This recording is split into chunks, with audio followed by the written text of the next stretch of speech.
TV one के निहायत दिलचस्प ड्रामों और एंटरटेनमेंट से भरपूर शोज किसी भी वक्त देखने के लिए हमारी वेबसाइट विजिट करें या हमारे यूट्यूब चैनल को सब्सक्राइब करें और बेल आइकॉन पर क्लिक करें।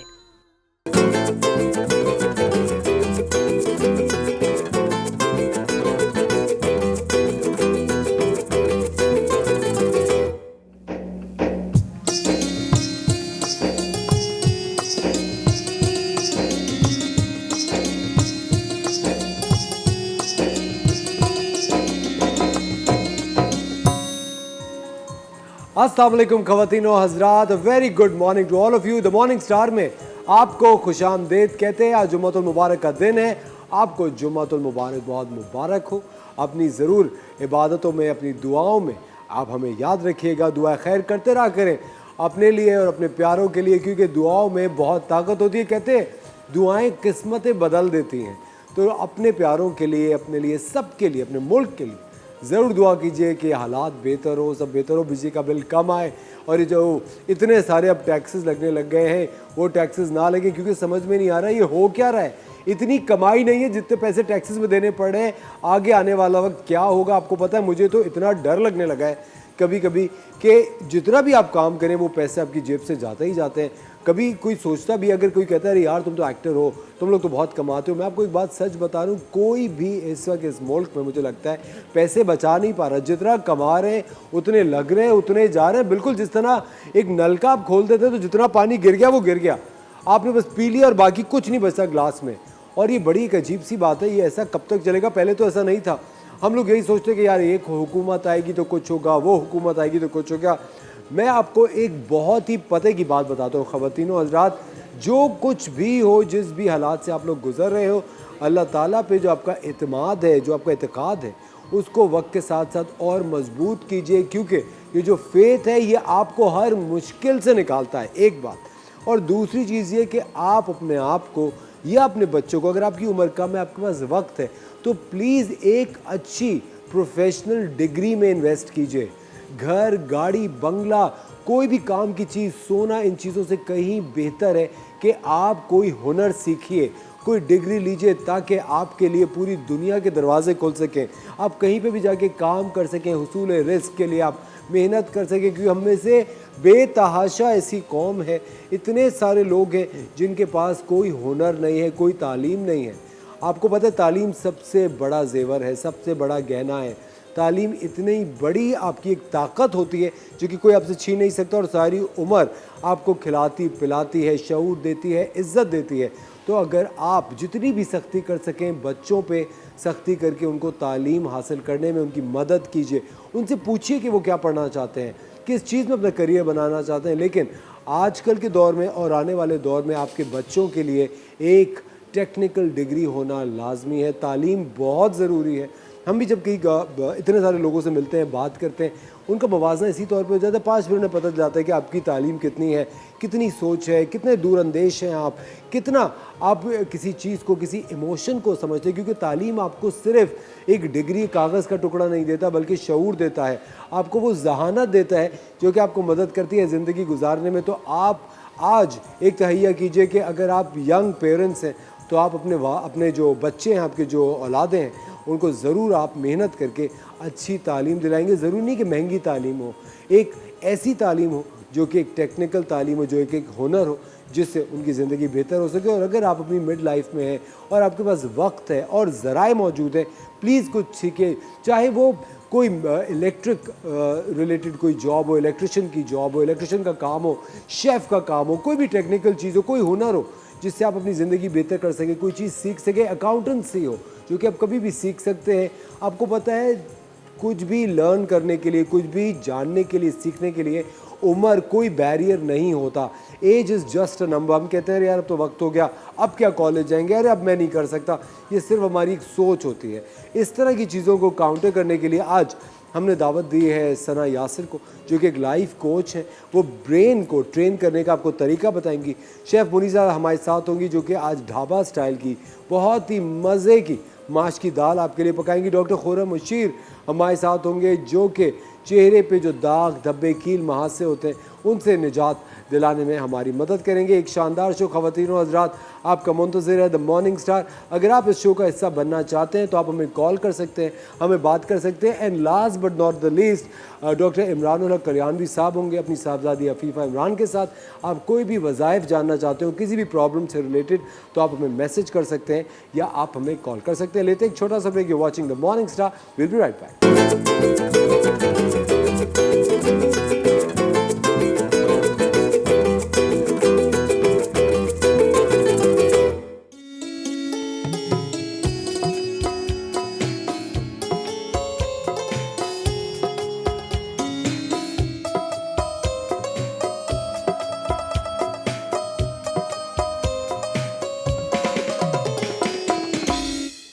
वेलकम बैक ख़वातीन और हज़रात, आप देख रहे हैं द मॉर्निंग स्टार। और इतना खूबसूरत आज म्यूजिक हमारे बैंड ने बजाया आप लोगों के लिए। एक बैंड, क्या बात है, ज़बरदस्त। मुझे बहुत खुशी होती है जब दिल लगा के लोग काम करते हैं और इंटरेस्ट लेते हैं और बिल्कुल मूड की मुनासिबत से म्यूज़िक जब बजता है तो बड़ा मज़ा आता है। देखा जो चेहरा तेरा मौसम भी प्यारा लगा, क्या खूबसूरत ये गाना था हमारे लॉलीवुड का। और ये गाना बजाया गया है ख़ास डॉक्टर खुर्रम के लिए।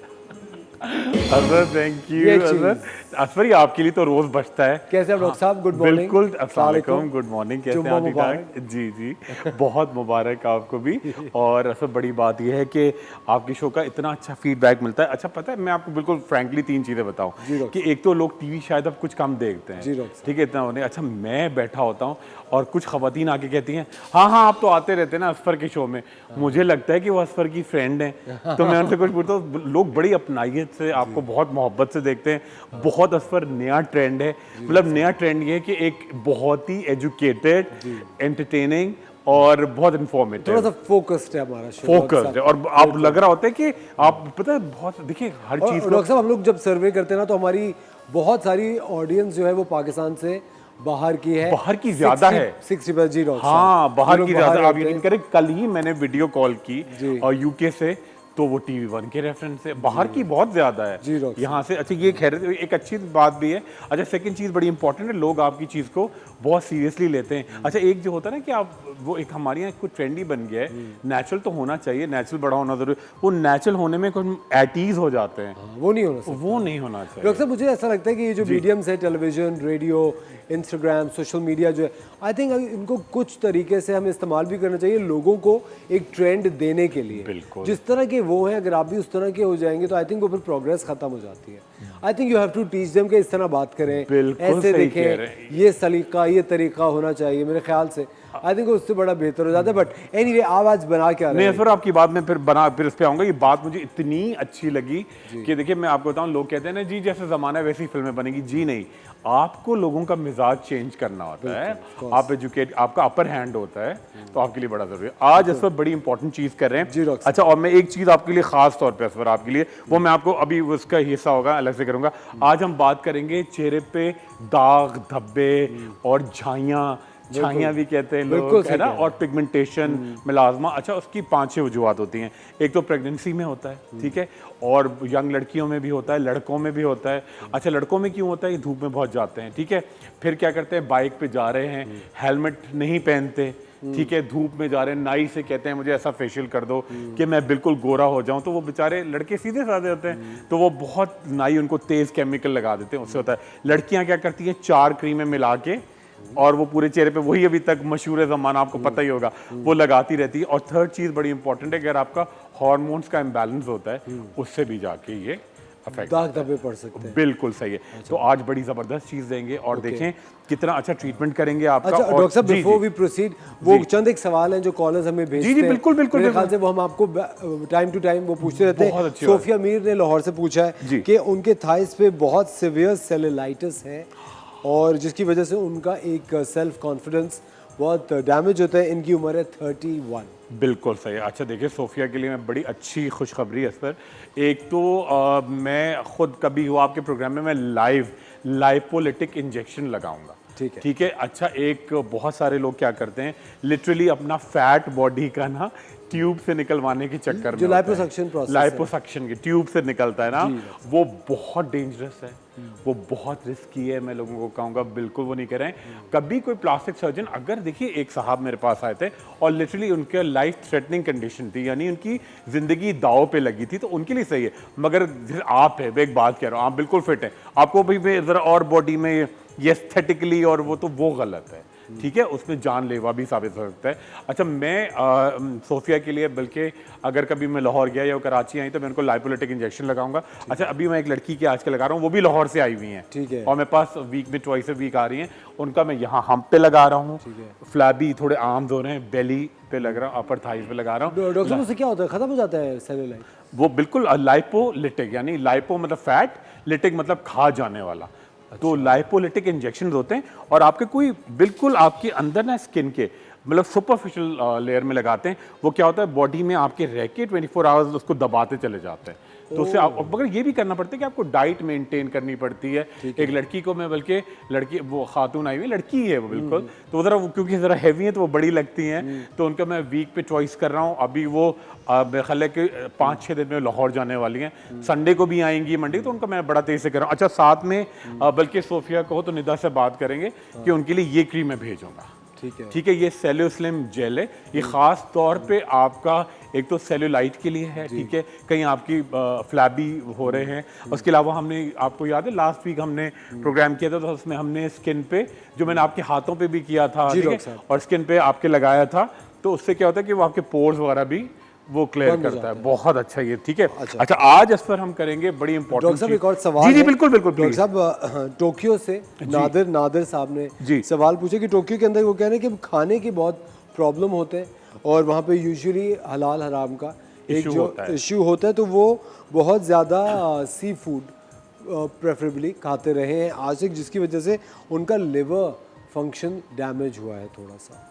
ये तो बिल्कुल असर मेरी समझ में नहीं आया, क्यों? आई थिंक उनके सेल्फ डायग्नोसिस है ये। हाँ, ये मैं कह रहे हैं कि अब वो कुछ भी अगर खाते हैं तो उनको जिस्म के ऊपर एकदम से कुछ भी अब खाते हैं तो रैशेस डेवलप होते हैं, हो सकता है, हाँ, और वो फिर डिसअपीयर हो जाते हैं थोड़े दिन। बिल्कुल, वो अर्टिकेरिया है, ठीक है, अर्टिकेरिया। मगर वो जो लिवर को कह रहे हैं, वो उनका ख्याल, लोग अपना ख्याल भी उनका हो जाता है, एजम्पशन वो कर लेते हैं। और डॉक्टर साहब, मेरे ख्याल से दूसरे मुल्कों में, इस तरह के ममालिक में जहाँ लैंग्वेज बैरियर हो, तो वो समझ में भी नहीं पाते, बहुत मुश्किल होता है, डॉक्टर्स भी नहीं समझ पाते हैं, ठीक है। अच्छा देखिए, उनको है अर्टिकेरिया, ठीक है, उसके लिए खास तौर पे ये बात, एक तो अपनी पूरी बॉडी पे क्या किया करें, एक अच्छा, एक तो कभी कार्बोलिक सोप से नहीं नहाएंगे, बॉडी वॉश से भी नहीं नहाएंगे, वो किसी अच्छे क्रीमी ब्यूटी सोप से नहाएंगे, जैसे कि डव होता है, ठीक है, वो बड़ा अच्छा है। सेकंड चीज़ ये, कोई एंटी एलर्जी लेंगे, जैसे कि डेस्लोरेटिडीन, ठीक है, DESLORATADINE। अच्छा, और बॉडी पे क्या करेंगे, कैलामाइन लोशन, ठीक है, और कोई अच्छी सी सूदिंग क्रीम, जैसे मास्किन है, मैं आपको दिखाऊंगा भी उसके अंदर क्या है, एलोवेरा है,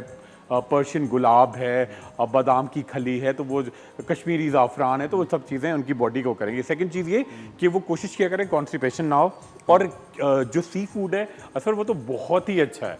आप जितने भी मुल्क हैं, जैसे कि ईस्ट पाकिस्तान, बांग्लादेश, ठीक है, तो वो वहाँ पे लोग ज़्यादा खाते हैं, तो उससे क्या होता है कि आपकी बॉडी में आपके बाल, आपकी स्किन बड़ी अच्छी होती है। श्रीलंकन्स हैं, थाईलैंड में आप जाएं, आप जाते हैं कि थाईलैंड में लिखा, तो वहाँ लोग कितने, उनकी अच्छा एजिंग प्रोसेस को कट डाउन करता है, ओमेगा 3 फैटी एसिड्स होते हैं इसके अंदर, ठीक है, एंटी एजिंग बहुत ज़बरदस्त चीज़ होती है। और एक चीज़ होती है टोकोफेरोल उसके अंदर, वो आपका हार्ट को, किडनी को, 100 साल के जापानीज लोग होते हैं, वो भाग रहे होते हैं, तो वो बहुत अच्छी चीज़ है। लिवर का कोई डैमेज का उनको ये ख्याल है, ठीक है जी। अच्छा डॉक्टर साहब, और एक और ये तस्मिया ने पूछा है कि सनबर्न उनको हो गया था बीच पे जाने से, और वो रिवर्स नहीं हो पा रहा। बिल्कुल हो जाएगा, आंखों के नीचे, मतलब चेहरे के ऊपर टैन हो गई, और वो जानी, इट्स बीन ऑलमोस्ट 15 डेज।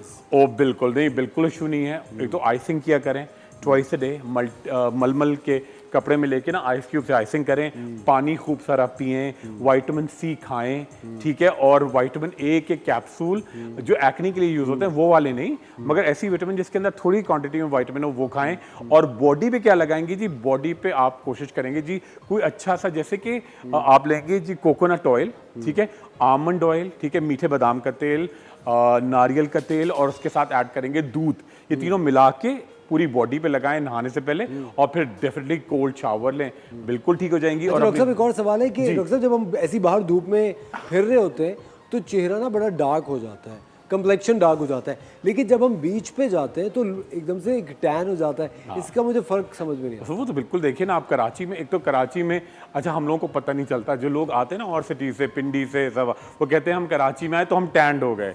हमें तो आदत हो गई है ना कि समंदर से, और वो तो बिल्कुल आप समंदर पे खड़े होते हैं, हमारे लिए वो कराची होता है जब हम बीच पे जाते हैं। अब बाकी पाकिस्तान से लोग आते हैं तो कहते हैं हमारा रंग यहाँ आके ना डल हो गया, क्योंकि वो समंदर के सॉल्ट सारे डेफिनेटली, और यहाँ पे ह्यूमिडिटी बहुत डॉक्टर होती साहब है। बीच पे जाके मुझे लगता है बड़ा अच्छा हो जाता है कंप्लेक्शन। वो आपका तो टेस्ट ही वो इटालियन और मेडिटेरियन है ना, सनबर्न अच्छा लगता आप है। बिल्कुल सन किस्ड होता है, सन किस्ड है ना, वो बड़ा अच्छा होता है। खवातीन और हज़रात, वक्त हो जाता है एक छोटे से ब्रेक का। डॉक्टर खुर्रम मुशी हमारे साथ मौजूद है। कोई भी सवाल है आपका, आप हमें कॉल करके उसका जवाब हासिल कर सकते हैं। लेते हैं एक छोटा सा ब्रेक, कहीं मिल जाएगा। मिलते हैं ब्रेक के बाद।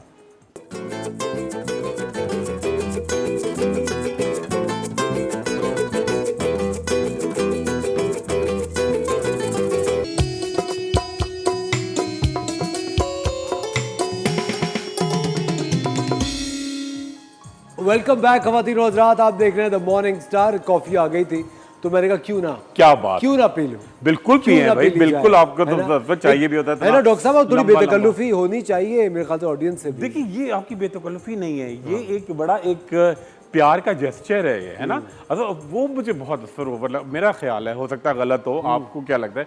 वो जो थोड़ा बहुत ज्यादा ही फ्री हो जाते हैं, कैजुअल, वो अच्छा लगता है आपको? मुझे नहीं लगता डॉक्टर साहब, मुझे यही अच्छा लगता है जो मैं करता हूँ। नहीं मैं बिल्कुल इससे ज्यादा नहीं। देखिए हर चीज की एक बारीक सी लाइन होती है, और डॉक्टर साहब मेरे ख्याल से डेकोरम तो मेंटेन हमेशा करना चाहिए। डेकोरम तो हमेशा मेंटेन करना चाहिए, बिल्कुल सही बात। अच्छा डॉक्टर साहब चले आते कुछ बिल्कुल असफर। अच्छा ये, अच्छा एक और चीज असफर, जो आपने एक सवाल किया था, टैंड हो जाती है और ठीक नहीं हो रही, तो उसके लिए सौंफ, ठीक है, मतलब क्या करना है आपको, एक गिलास पानी नीम गरम, ठीक है, 1 चमचा भुनी हुई सौंफ, ठीक है, चुटकी अजवाइन और थोड़ी सी मिश्री, ये भी पिए तो उससे टैनिंग खत्म होती है। अच्छा ये झाइयों के लिए बड़ा अच्छा है, ठीक है। अच्छा अब मैं देखिए असफर, एक तो हम लोगों को गिफ्ट करेंगे, आपके कोई नाजरीन हो जिनको खवातीन हजरात यंग एज में भी, बड़ी एज में भी, कि झाइयों, तो उनके लिए पिक वाइट है, वो ट्वाइस अ डे यूज़ करेंगे। असफर को आप फ़ोन करें, पूरे मंथ की सप्लाई हम आपको फ्री भिजवाएंगे ट्वाइस अ डे। याद है कि डॉक्टर खुर्रम वादा करके जाओ। वादा सर आपके हाथ में होगा, ठीक है। अच्छा अब मैं उनकी, हमारी मॉडल के मैं क्रीम लगाऊंगा, जो उनका चेहरा बहुत क्लियर है, मगर कभी कभी डेफिनेटली आपका ग़िज़ा में इम्बैलेंस होने से कभी डार्क जाग रहे होते हैं, मोबाइल रात को हाथों में है, ठीक है, तो आपकी डार्क सर्कल्स आ जाते हैं, नेक डार्क हो जाती है, थोड़ी झाइयाँ आ जाती हैं, फ्रैकल्स आते हैं, तो उसको ये बिल्कुल क्लियर करेगा। बड़ी लोकल चीज़ें हैं और आप देख के हैरान रह जाएंगे कि आज मैं इसको डिफरेंट करूँगा। ये देखिए, ये हम लेंगे थोड़ा सा दूध, ठीक है, ये देखिए दूध, उसके साथ हम ऐड करेंगे, ये हमने बनाया है, ये बिल्कुल थोड़ा सा ना पुदीने का, जैसे चटनी बनती है ना पुदीने की, इसमें ना नमक है ना मसाला है, कुछ है, ये सिर्फ पुदीने को हमने पानी में ब्लेंड किया है, ठीक है। ये मिंट लीव्स हो गए, ठीक है। उसके साथ आएगा जी ये देखिए चांदनी चंदन उपटन, ठीक है, और ये बिल्कुल सिंपल। इसमें क्या होगा कि ये देखिए इसके अंदर 5-6 चीजें होती हैं, बादाम की खली, चने का आटा, बेसन, मोती, पर्ल्स, पिसे हुए मोती, और हुस्न यूसुफ पाउडर, ठीक है, और संदल से याद, ठीक है। और इसके अंदर डिस्पर्स्ड होता है चंबेली का तेल, ठीक है सर, सूंघे थोड़ा सा जरा। जी आपको एक खास आएगा, देखिए चंबेली की एक बड़ी टिपिकल सी, हाँ जी हाँ, जो कि हाँ चमेली के तेल की, चमेली के तेल की जो खवातीन लगाती है, बड़ा सादा सा एक। डॉक्टर साहब आपको पता है जो एक टर्मिनोलॉजी यूज की जाती है 16 सिंगार, उसमें चमेली का तेल भी शामिल है। अच्छा जी डॉक्टर साहब, चमेली का तेल, इलायची, बिल्कुल मुझे याद है सर, बहुत पहले हमने बताया, पान, हाँ सब चीजें थी, मगर उस तरह नहीं जिस तरह यहाँ पान खाते हैं लोग। डॉक्टर साहब पान लोग नहीं खाते, और चीजें खाते हैं, मावा वगैरह खाते हैं। वो तो बहुत ही डेंजरस है, मावा संजय आप जो कह रहे हैं कि पान जो है, मैं पान की बात कर रहा हूँ। मैं आपको पता है, मैं कोई भी कहीं पे भी होता हूँ ना जी, ड्रामे की शूटिंग पे हूँ या कहीं पे भी हूँ, तो मैं देखता हूँ कि अगर कोई खा रहा होता है, I make it a point कि मैं उनकी आदत छुड़वा दूँ। ये तो बहुत ही अच्छी बात। डॉक्टर साहब क्योंकि आपको अंदाजा नहीं है कि आपको पता है वो लोग, आपको पता है डॉक्टर साहब ये आदत लगती कहाँ से, अपने बड़ों से। और उनको ये एहसास नहीं होता कि वो अपने बच्चों को यही ट्रेनिंग दे रहे हैं, यू नो सबकॉन्शियसली वो तो खाते रहते हैं, और आपके जो बच्चे होते हैं वो आपसे ही ये चीज़ पिकअप करते हैं। बिल्कुल सही असफर। अभी लास्ट वीक मैं रिक्शा में जा रहा था, ठीक है, तो एक बड़ा अच्छा रिक्शा वाला, मेरी बड़ी दोस्ती हो गई उससे, ठीक है। अब वो बेचारा बैठा बात करते ही उसने निकाला पैकेट और निकाल के, मैंने कहा ये क्या खा रहे हैं, कह रहे हैं माहवा खा रहा हूँ। तो मैंने उसको कहा देखो, मेरी बड़ी दोस्ती होगी, अटैचमेंट, मैंने उसको कहा देखो ये आप बिल्कुल नहीं खाएं, प्रॉमिस करें, क्योंकि वो आपके सारा कैंसर हो जाएगा, पूरा कैंसर हो जाएगा। इतने लड़के आते हैं, यकीन करें, और अच्छी फैमिलीज के भी लोग। अच्छा, अब एक लड़की मेरे पास आई, भाई का ना, अच्छा क्या था, उनका मुंह, उनकी स्किन का इशू था, और वो बस वो कह रहे हैं कि जिनका मुंह ज़्यादा नहीं खुलता। अच्छा ये देखिए, मैं आपको एक ज़रा निशान दिखा दूँ कि ये एक बड़ा इंपॉर्टेंट सिम्टम है, ठीक है। अगर आप ये ट्राई करेंगे, देखिए आपकी ये 3 उंगलियां, कम से कम 3, ये ना, अगर आपका मुंह ये है ना, ये ऐसे, अगर ये आप ये 3 से 4 उंगलियां, अगर आपका इतना मुंह नहीं खुलता तो इसका मतलब है आप डेंजर जोन में दाखिल हो चुके हैं। अगर आपका देखिए ये 4 उंगलियां ना, खोलें आराम से, जा रही है। डॉक्टर साहब मेरी चौथी उंगली नहीं आ रही। नहीं नहीं नहीं जा, ऐसा नहीं। देखिए ये देखिए, मैं आपको ये टेस्ट बताऊं, मावा और जो कत्था चूना, ये देखिए ये चारों ना उंगलियां, अरे हंसने की बात नहीं, बड़ा इंपॉर्टेंट टॉपिक है ये। देखिए ये ना, ये माउथ कैंसर और पूरा इसोफेगस सारा, ये देखिए ये आपकी, देखिए, और लोग आते हैं उनका मुंह नहीं खुलता। ओह, ये आपका सारा, यहाँ पे सारे जो आपके सेल्स है ना, स्टिफ हो जाते हैं, सुन हो चुके हो। तो ये अगर ये देखिए मुंह मैंने खोला ना, ये देखिए 4 उंगलियां, उनका मुंह नहीं खुलता, उनका मुंह पता है कितना खुलता है। और ये कैंसर होना शुरू होता है। और उसके बाद आप देखें आपके खुल रहा मुंह। लड़कियां अकेले में करेंगी उनके लिए, माशाल्लाह सबके हाथ जा रहे, 4-4 उंगलियां, अरे वाह, वो दिखाएं, इधर फोकस करें ना जरा, कितना आप तीनों करके एक साथ दिखाएं। मैं 1 2 3 गो खाऊंगा, है ना। एक मिनट डॉक्टर साहब, पहले उनका फ्रेम बनने दे, हमारा बैंड, ये देखिए, हमारा बैंड आज लाइव देखिए क्या कर रहा है। 1 2 3 गो। ये देखें, वेरी नाइस, जबरदस्त। देखिए ये टेस्ट है कि आपका जो कैंसर, देखिए ये बड़ी, अब यकीन करें कि पूरा, फिर इसके बाद आपका बहुत जल्दी लाइफ थ्रेटनिंग डिजीज है, लोग खत्म हो जाते हैं। आप लिटरली, आप यकीन करें कि मेरे पास आया लड़का ना, और ऐसा कुछ भी नहीं है, बस वो, मैं तो कुछ कभी पान, मैं क्या करता था कि रात को ना पान और वो उसके वो हल्के से छाले होते हैं, मैंने कहा अच्छा क्या हुआ, पान नहीं, बस वो पान और छालिया का मिक्सचर रात को रख के और सो जाता था मैं। वो पान और कत्था चूना वो रख के सो गए, ठीक है। वो कह रहे हैं मुंह में खारिश होती है। मैंने मुंह उनका ओपन अप करा के जब देखा, इतने बड़े बड़े अल्सर, फिर उनको भेजा, फिर सर आप यकीन करें वो सरवाइव नहीं, यंग लड़का 34-35 ऐसे, तो वो जाके सरवाइव नहीं कर सके। और उनका यही मसला था कि ये 2 उंगलियां मुश्किल है।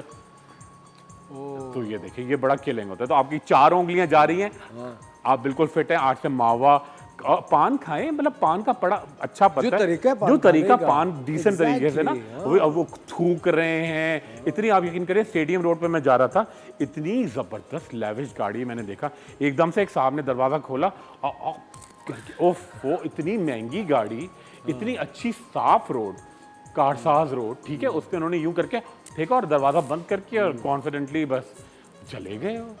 चलो मुल्क तो बुरा है, शहर भी बुरा है, हुकूमत भी बुरी है, मगर आप तो अच्छे हो जाएं यार, है ना, ये बड़ा इंपॉर्टेंट। अच्छा जी, तो देखिए, अच्छा ये हम जाहिलों की डॉक्टर साहब कमी नहीं होती, आप जानते हैं। सही। और देखिए, दौलत हो ना, कि इस बात की दलील तो नहीं, दौलत, आप यकीन करें, दौलत से कोई, सफाई का कोई ताल्लुक नहीं है दौलत से, सेहत का कोई ताल्लुक नहीं है दौलत से, खूबसूरती का कोई ताल्लुक नहीं है। वो तो आपने खुद देखा होगा, कितने कितने अरबपति और शक्ल, ठीक है, उससे कोई लोग समझते हैं कि बहुत अच्छा महंगा खाएंगे तो खूबसूरत होंगे। नहीं, आप जितना सादा खाएंगे, जितने सादा रहेंगे, उतने प्यारे, खूबसूरत, मेहनत करेंगे, अट्रैक्टिव। वो जो आप बैठे हुए हैं और ऑयली चीजें खा रहे हैं, सारी खूबसूरती चले जाती है, ठीक है जी। अच्छा जी, खवातीन हज़रात, वक्त हो जाता है एक छोटे से ब्रेक का। डॉक्टर खुर्रम हमारे साथ मौजूद है, कहीं मत जाएगा, मिलते हैं आपसे ब्रेक के बाद।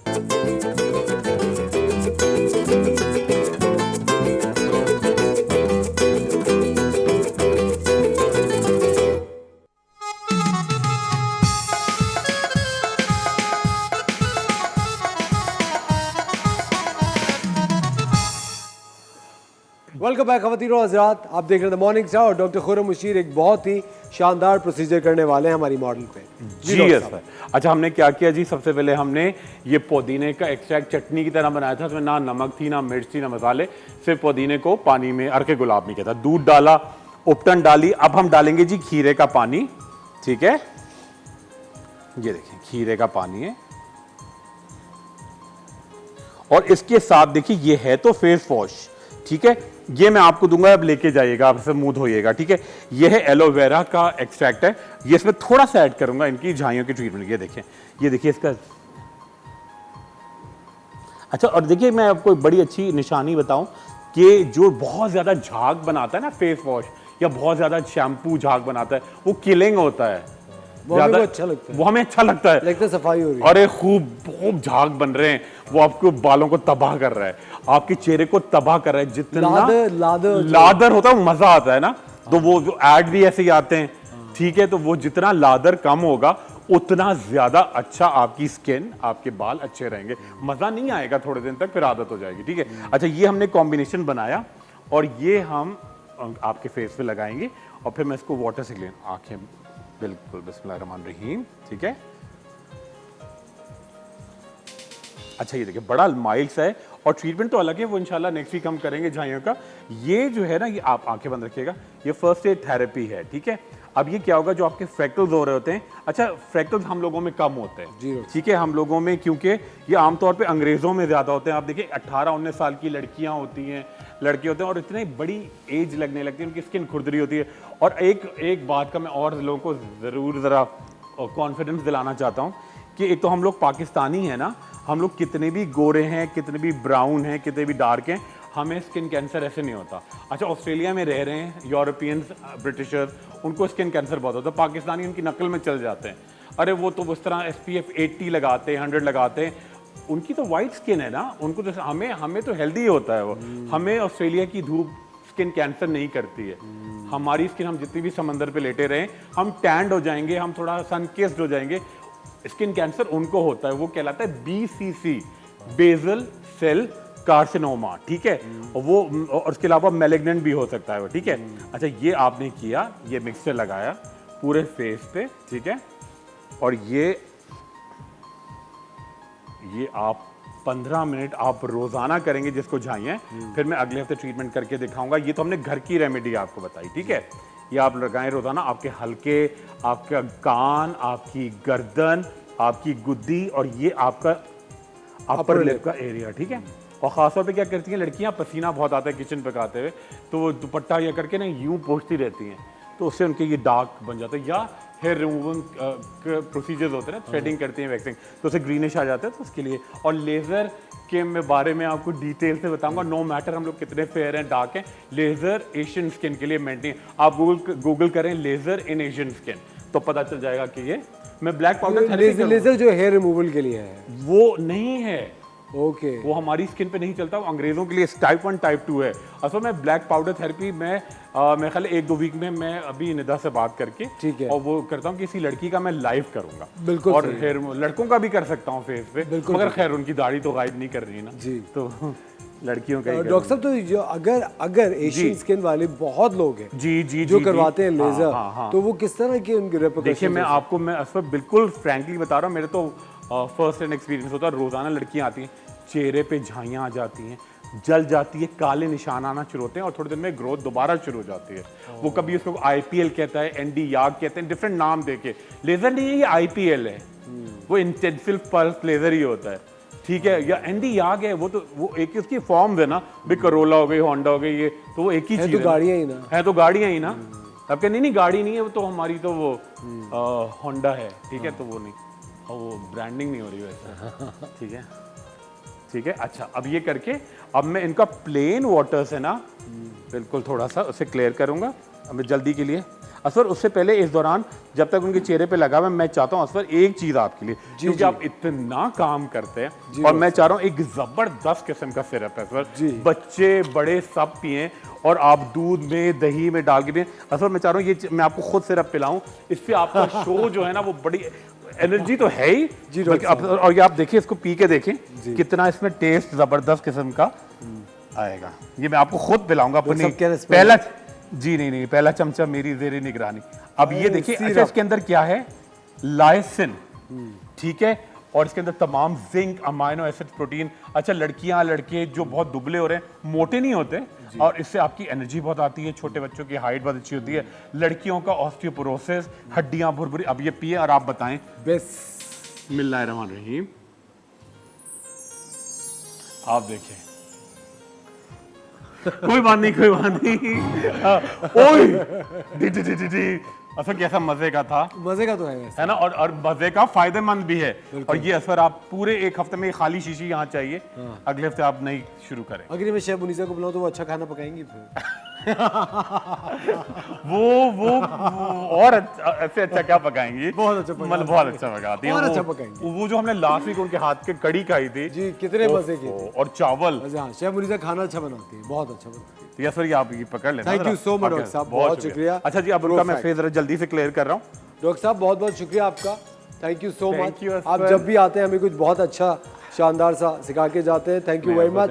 खवातीन और हज़रात, वक्त हो जाता है एक ब्रेक का। आप देख रहे हैं द मॉर्निंग स्टार, मिलते हैं आपसे किचन में ब्रेक के बाद।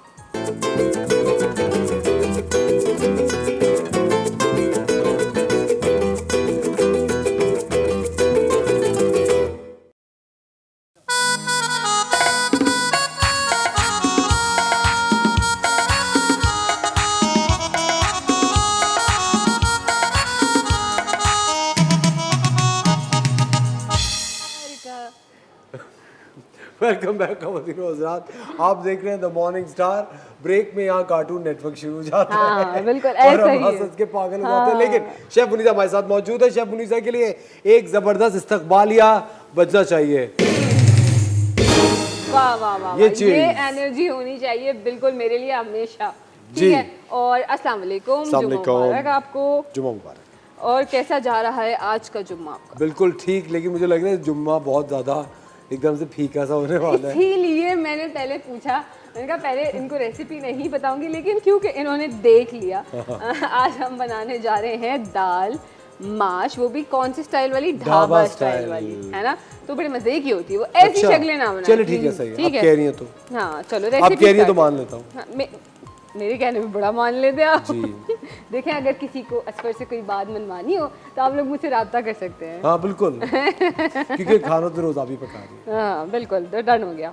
ठीक है शेफ मुनीसा, तो मैं आपको बताता हूँ आज रेसिपी, मैं बताऊँ? हाँ बताएं। हाँ बताएं। अच्छा, सबसे पहले थोड़ा सा जीरा, कटा हुआ लहसुन, इमली का पेस्ट और गोल लाल मिर्च, हाँ ठीक है। और उसके साथ साथ 2 कटे हुए टमाटर, कटी हुई हरी मिर्च, थोड़ा सा लहसुन, बिल्कुल, लेमन जूस, 1 कटी हुई प्याज, धनिया, मेथी, हाँ कसूरी मेथी, अदरक, अनारदाना, बिल्कुल। देगी लाल मिर्च, नहीं, ये गरम मसाला है पिसा हुआ। अच्छा गरम मसाला, काला नमक, काली मिर्च पिसी हुई, और ये है चाट मसाला और चाट मसाला, और ये माश की दाल। माश की दाल, वेरी गुड। अच्छा, ये जो इंग्रेडिएंट्स आपने यहाँ पे जो है वो देखे हैं, ये हम इसके साथ चटनी बना रहे हैं जी, जो माश की दाल के साथ अच्छी लगेगी। जी। ठीक है, और ये जो इंग्रेडिएंट्स हैं हमारे, ये माश की दाल के लिए। ठीक है, अच्छा रेसिपी हम किस तरीके से स्टार्ट करेंगे? हमने बिल्कुल थोड़ा सा ऑयल लिया है, ज़्यादा ऑयल नहीं लिया। ठीक है, इसमें हम शामिल करेंगे ये टमाटर। ठीक है, अच्छा इस दाल में हम हल्दी शामिल नहीं करेंगे, टमाटर भी हम एक शामिल करेंगे, बिल्कुल थोड़ा सा फ्लेवर के लिए, बहुत ज़्यादा टमाटर इसमें नहीं जाएगा, वरना इसका कलर जो है वो वाइट से थोड़ा सा चेंज हो जाएगा। ठीक है, अच्छा जी, इसके अंदर जो है हम तमाम मसाले शामिल करेंगे, तो मैं यहाँ से टीस्पून ले लूँगी। ठीक है, अच्छा इसके अंदर जो है हम पिसी हुई काली मिर्च डाल रहे हैं 1 टीस्पून। ठीक है, और साथ साथ इसमें जो है हम शामिल करेंगे, बहुत ज़्यादा मसाले हमने शामिल नहीं करने हैं। अच्छा, लाल मिर्च भी नहीं जाएगी इसके अंदर, वरना लाल मिर्च का कलर आ जाएगा, और जो है कुटी हुई लाल मिर्च हम थोड़ी सी शामिल करेंगे। एक्चुअल हम जो दाल माश का फ्लेवर है ना, वो हम इंजॉय करने वाले हैं इसमें। ठीक है, और नमक हम जो है वो थोड़ा बाद में शामिल करेंगे। ठीक है, अच्छा आपने कभी दाल का हलवा खाया शेफ मुनीसा? दाल का, चने की दाल का हलवा बहुत मज़े का बनता है, और वन ऑफ माय फेवरेट, कहते हैं ना, छोड़े ना, वो बना रहे हैं माश की दाल का हलवा। हाँ, देखिए माश की दाल का हलवा आपने खाया है कभी? नहीं, तो फिर तो क्यों माश की दाल का हलवा क्यों नहीं बन सकता? बन सकता, देखिए बनाना चाहे तो सब कुछ ही बन सकता है। लेकिन और अच्छा नहीं लोग बनेगा। बनाते भी हैं, नहीं अच्छा ही बनेगा, क्यों नहीं बनेगा दाल। लेकिन माश की दाल लोग थोड़ा सा अवॉइड करते हैं क्योंकि ये थोड़ी सी गैस्ट्रिक होती है, इससे गैस ज़्यादा हो जाती है। तो इसका एक सोल्यूशन जो है वो बताना चाहूँगी कि अगर आप घर चाहते से हैं, बाहर चले गए खाते ही। ये बहुत अच्छा आइडिया है, चलना चाहिए, वॉक करना चाहिए। अगर आपको कभी भी गैस हो रही है तो आप बिल्कुल वॉक कीजिए। अच्छा, इन केस आपको लग रहा है कि आपको बहुत ज़्यादा ऐसे हो रहा है तो आप हमेशा जो है वो दाल को सोक कर लें। कम से कम 4 घंटा आप दाल को सोक करें। सोक करने से इससे ये होगा कि ये थोड़ी सी लाइट हो जाएगी, इससे आपको गैस नहीं होगी। ठीक है, तो ये एक स्टेप है। हम यूजुअली फ़ौरन पका रहे होते हैं दाल को, ठीक है। और उसके बाद जब दाल को हम बॉईल करते हैं तो उसके ऊपर आप जो दिख रहे हैं सफ़ेद सफ़ेद सा झाग सा आ जाता है। क्यों? वो उसका काम होता है, वो उसको आप जो है हमेशा रिमूव कर दें। उसको कभी भी जो है वो दाल में रहने ना दें, ठीक है। कहते हैं दाल 2-3 दफ़ा उबालनी चाहिए। मतलब दाल तो आप ज़रा जब तक गल ना जाए आप उसको उबालेंगे, लेकिन आप जो है दाल को अच्छी तरीके से वॉश कर लीजिए। हम लोग क्या करते हैं कि हम लोग वॉश करने में कंजूसी कर लेते हैं, तो आप उसको अच्छी तरीके से वॉश करें। आई थिंक भिगो के रखे रहने चाहिए। पहले आप उसको वॉश कर लें, उसके बाद आप भिगो दें। अच्छा, जब भिगोने के बाद आपने वो पानी जो है वो फेंक देना है, उसी पानी में उसको नहीं कुक करना, ठीक है। अच्छा, मेरे ख्याल से वो पानी फेंकना नहीं चाहिए। वो पानी अगर आप Plants में प्लांट्स डाल को दें, दें हाँ, तो प्लांट्स को बड़ी नशोनुमा मिलती है। बिल्कुल ऐसा ही है। अच्छा, ये देखें हमने जो है इसके अंदर टमाटर जो हमारे भुन गए हैं, अब हम ये इसके अंदर दाल जो है वो शामिल कर रहे हैं। ये दाल हमने सोक कर दी थी 3-4 घंटे से, ठीक है। हम सारी ही ऐड करेंगे क्योंकि आज हमारी पूरी टीम ये दाल इंजॉय करने वाली है, ठीक है। लग तो नहीं रहा कि कोई enjoy देखिए हम उनको एंजॉय करवाना चाहते हैं, हम चाहते हैं हमारी टीम जो है सेहतमंद तंदुरुस्त रहे, अच्छी खा अच्छी तो चीज़ें लेंगे खाए, लेकिन जब रिजा एंजॉय तो कर। प्रोटीन का सोर्स ले, हम चाहते हैं, ठीक है। अच्छा, इसके अंदर हम जो है वो पानी शामिल करेंगे। अच्छा, पानी हमें बहुत ज़्यादा शामिल नहीं करना है, थोड़ा सा ही शामिल करेंगे। वो इसलिए मैंने इसके अंदर तकरीबन मैंने आधा किलो दाल ली थी और मैंने 1 कप के करीब पानी शामिल करा है इसके अंदर, ठीक है। और इसको जो है हम थोड़ा सा दम पे रखेंगे, पकने रखेंगे, ताकि हमारी दाल जो है वो गल जाए। और हमें दाल खड़ी रखनी है इसके अंदर, बिल्कुल जो है वो पानी वाली पतली दाल नहीं बनेगी, ये खड़ी दाल रहेगी। तो ये बड़े मज़े की लगती है, जैसे ढाबे पे मिलती है। आप जाते हैं कभी ढाबे पे खाने बहुत के? दफ़ा। अब तो आपको काफ़ी क्या अरसे से पसंद है? काफ़ी अरसे से मैं गया नहीं हूँ, लेकिन पहले तो खैर बहुत ही जाता था। आपको क्या पसंद है? दाल खाने ही जाते थे। दाल और बटर कबाब। अच्छा, और उनका आपने देखा एक रोटी जो है उनकी बिल्कुल डिफरेंट तरीके से बनी हुई होती है नॉर्मली। ढाबे की रोटी पराठा होता है यूजुअली। हाँ, तंदूरी पराठा टाइप होता है वो, बिल्कुल। जो कि वो होती वही रोटी है, लेकिन उसके ऊपर हल्का सा ऊपर बटर या घी लगा देते हैं वो, और उसको कह देते हैं तंदूरी पराठा। और वो तो कड़क भी हो जाती थी। हाँ, कड़क भी होती है। तो मुझे तो वो पर्सनली जो है वो जो कड़क और क्रिस्पी वाली होती है ना, वो ज़्यादा पसंद है। तो मैं हमेशा उनको कहती हूँ कि मेरे लिए कड़क रोटी लेके आना। शबनीज़, आप कभी क्रैबिंग पे गई हैं? क्रैबिंग पे? क्रैबिंग करने नहीं जो किमाड़ी में जाते हैं। नहीं, मैं कभी भी नहीं बोट गई। के नहीं ऊपर। नहीं, कभी भी नहीं गई। नहीं गई? नहीं। अच्छा, वहाँ पे बहुत मज़े की रोटी मिलती है, वो थोड़ी फ्राई हुई भी होती है। चले, अब आप मुझे ले जा रहे हैं, कब ले जा रहे हैं क्रैबिंग पे? चले दाल की तरफ वापस आते हैं। ख़वातीनो हज़रात, ये जो माश की दाल, ये देखें, ये आप चीज़ मुझे में- ये आप माश की दाल खिलाएं हाँ। और मैं आपको क्रैबिंग पे लेके जाऊँ सुबह में। वाह वाह, लो जी, तो इतना गोश्त तो ये सब भी तो खाया है ना आपने? ये नहीं शबनीज़, आप खाया? खाती हैं सी फूड ना? वैसे यू लाइक सी हाँ, फूड? हाँ, खाती हूँ। अब मैं खाती हूँ, पहले जो थी मैं नहीं खाती थी, लेकिन अब जो है मैं खाती हूँ। पहले शादी से पहले मैं नहीं खाती थी, लेकिन शादी के बाद मेरे हस्बैंड, क्योंकि वो सी फूड उनको बहुत पसंद है, तो जो है वो मेरे लिए स्पेशली जो है उन्होंने ला के मुझे खिला के यूज टू कर दिया। तो अब तो मैं क्रैब सूप और ये सब खाती हूँ, लॉबस्टर वगैरह सब। Very nice. आपको क्या पसंद है? मुझे स्क्विड्स पसंद है और श्रिम्प्स। अच्छा, श्रिम्प्स, हाँ श्रिम्प्स भी खा लेती हूँ, लेकिन बहुत शौक से नहीं ये चीज़। Crabs, I love crabs. हाँ, क्रैब्स बहुत मज़े के, तो उसको जो सूप होता है ओए होए बहुत मज़े का होता है, ठीक है। अच्छा, ये जब मुझे तक पहले हमारी सुशी बहुत पसंद थी, पहले शौक से खाता था, अब मुझे बोर हो गया हूँ। आपको पता है बहुत ज़्यादा थाई फूड पहले खाता था, लेकिन अब मैं थाई फूड ज़्यादा ना, मैं दोबारा से चाइनीज़ की तरफ आ चाइनीज़ बिल्कुल छोड़ चुका था खाना। अच्छा, ये चीज़ होती है लाइफ में ना, आहिस्ते आहिस्ते आपकी टेस्ट चेंज होते हैं, आपकी चॉइसेस चेंज होती है, आपकी प्रेफरेंसेस चेंज होती हैं। ये मैंने देखा है कि अगर आपको एक ज़िंदगी के हिस्से में आपको कोई चीज़, कोई कलर नहीं पसंद है, कोई खाने की चीज़ नहीं पसंद है, वो एग्जैक्टली। चीज़ और आई चेंज थिंक होती है। इंसान चाहता भी है कि चेंज उसकी ज़िंदगी में आता रहे और होता रहे और अच्छा चेंज होता रहे, लेकिन कभी कभी आप की चंद एक मजबूरियाँ होती हैं जो कि आप चेंज नहीं कर सकते, क्योंकि मेरे ख्याल से कोई वजह उसकी नहीं होती। सही नहीं हाँ है ना शबुनीसा? बिल्कुल बिल्कुल। अच्छा, वक्त तो हो जाता है एक छोटे से ब्रेक का। यहाँ पे आप बना रही हैं माश की दाल ढाबे के साथ, ब्रेक तो ले लें। ढाबे के साथ नहीं, ढाबे वाली ढाबे माश वाली की माश दाल। ढाबा हम खोल लेते हैं, ऐसा करते हैं हमारा। और why not? मिलते हैं छोटे से ब्रेक के बाद। आपने कहीं नहीं जाना, हमारे साथ है।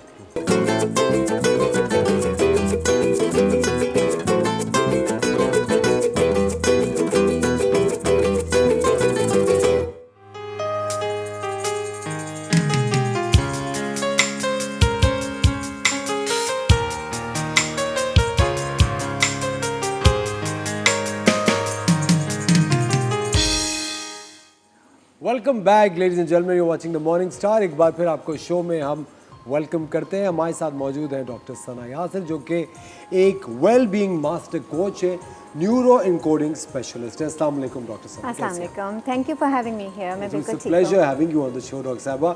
मुझे सबसे पहले तो ये बताइए कि what is a well being coach? Okay, so हम वैसे तो I am a doctor, right? मैं MBBS डॉक्टर हूँ, यहाँ की ज़बान में बोले तो मेरे पास मैं आपकी फ़िज़िकल हेल्थ को कैटर कर सकती हूँ, ठीक है, मेंटल हेल्थ को कैटर कर सकती हूँ, बट हम फंस जाते हैं वहाँ पर जहाँ पर इमोशनल हेल्थ की बात हो। बिल्कुल। क्योंकि ओवरऑल वेलबींग जो होती है वो कोई एब्सेंस ऑफ डिजीज़ नहीं है। ऐसा नहीं है कि बीमारी नहीं है तो आप हेल्दी हैं। ओवरऑल हेल्थ अचीव करने के लिए आपको उस हैप्पी स्टेट में भी होना चाहिए। बिल्कुल। कहते हैं जिस तरह की बहुत बड़ी बड़ी बीमारियां होती हैं, लाइक कैंसर है, कोई भी चीज़ है, वो आपकी विल पावर से हार जाती है। हाँ, विल पावर आपको जिताती है। Not just will power, overall health है। जैसे आप अपने इमोशंस को कैसे रेगुलेट करते हैं। गुस्सा तो सबको आता है, तो गुस्से को चैनल करना आता है। क्या गुस्सा बुरी चीज़ है? I say no, you just need to channel it. It's an energy आपके अंदर। You are an energy being, right? आपके अंदर बहुत एनर्जी है, आप उसको कैसे चैनल करते हैं ये मैटर करता है, और वो आपके और आपके इर्द गिर्द के लोगों को किस तरह से इफ़ेक्ट करता है। सो ये बहुत ज़रूरी है, जो कि आम तौर से किसी गोली से ठीक नहीं हो सकता। लाइक आप गुस्से के लिए कभी कोई गोली खाते हैं उस पर? कभी भी नहीं। गुस्सा कंट्रोल करने के लिए ऑफ कोर्स आप काम डाउन करते हैं, डीप ब्रीदिंग करते हैं, या प्रॉब्ली जिस जगह गुस्सा आ रहा हो वो जगह चेंज कर लें। बिल्कुल सही, बट ये उस वक्त अगर करता है जब गुस्सा आ रहा होता है। नहीं, तब तो गुस्सा निकलना है ना? एक बिल्कुल यहाँ पे पहुँचा। हाँ, so a well-being coach can guide you, facilitate you, rewire your brain, यानी कि आपकी जो नफ्सियात आपके दिमाग में ठहरी हुई है, आपका जो माइंड सेट है, राइट, उस माइंड सेट को हम रीप्रोग्राम कर सकते हैं। तो जो न्यूरो इनकोडिंग है वो यही एलिमेंट है कि आपका जो बचपन से अब तक दिमाग बनता आया है। बाज़ औक़ात ऐसे कहते हैं ना कि जी एक सर्टन एज पे हम सर्टन चीज़ें करते हैं, कम उम्र लड़कियों से शादी करो तो वो आपके साथ ढल जाती हैं, और अगर यू नो ऐसे बोलते हैं कि जी एक पक्की उम्र में आके न मर्द न औरत बदल नहीं सकते, तो ऐसा कुछ नहीं है। सब उम्र में चेंज हो सकते हैं। Age is not a barrier. Age is not a barrier. Age is not a barrier. Limiting believes are. Excellent. या आप किस चीज़ पे यकीन करते हैं। Miracles happen to those who believe in miracles. Absolutely. Love comes to those who believe in it. Yes. Celine Dion said it way back. अच्छा, खैर ये तो मजाक की बात थी। मुझे एक बात बताएं, हम लोग बात करें जब मेंटल हेल्थ की बात करते हैं, ये जो आप ब्रेन इनकोडिंग करते हैं, ये किसी दवाई के थ्रू होता है, सिर्फ बातचीत के थ्रू होता है? How do you do it? मैं आपको इसको बहुत सिंप्लीफाई कर देती हूँ, ठीक है?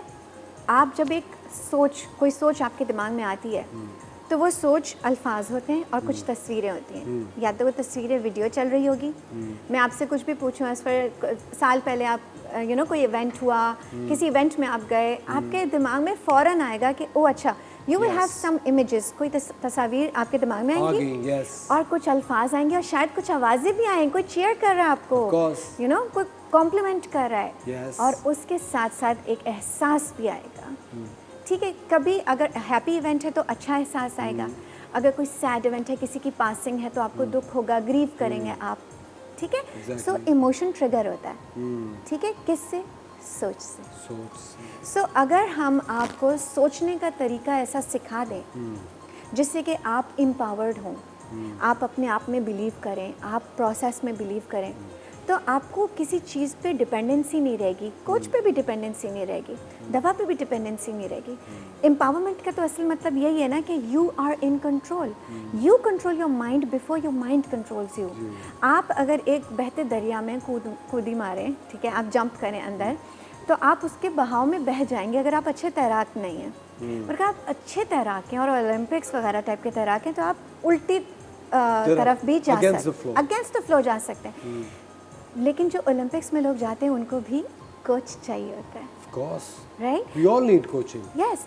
एक और एग्जांपल के तौर पे मैं समझा सकती हूँ कि जैसे गाड़ी का टायर पंक्चर हुआ है कभी उस पर, बहुत दफ़ा। स्टेपनी से आप गुजारा कर सकते हैं, बट अगर जैक नहीं है और स्टेपनी लगेगा, बिल्कुल सो जैक किसी को नज़र आता है? नहीं। I am that Jack. Okay, all right, I got it. Excellently. What's up, Jack?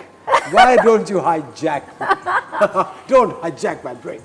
लेकिन That's all right. You लेकिन- will always be in control. हाँ, लेकिन सर अब जिस तरह अब काफ़ी दफ़ा ऐसे होता है कि जब आप बहुत ज़्यादा खुश होते हैं, यही मैं आपको एक ज़ाती प्रॉब्लम बता रहा हूँ कि जब मैं बहुत ज़्यादा खुश होता हूँ या कभी मैं बहुत ज़्यादा अगर उदास हूँ या डाउन हूँ, पहला जो इफेक्ट होता है वो मेरी नींद पे होता है।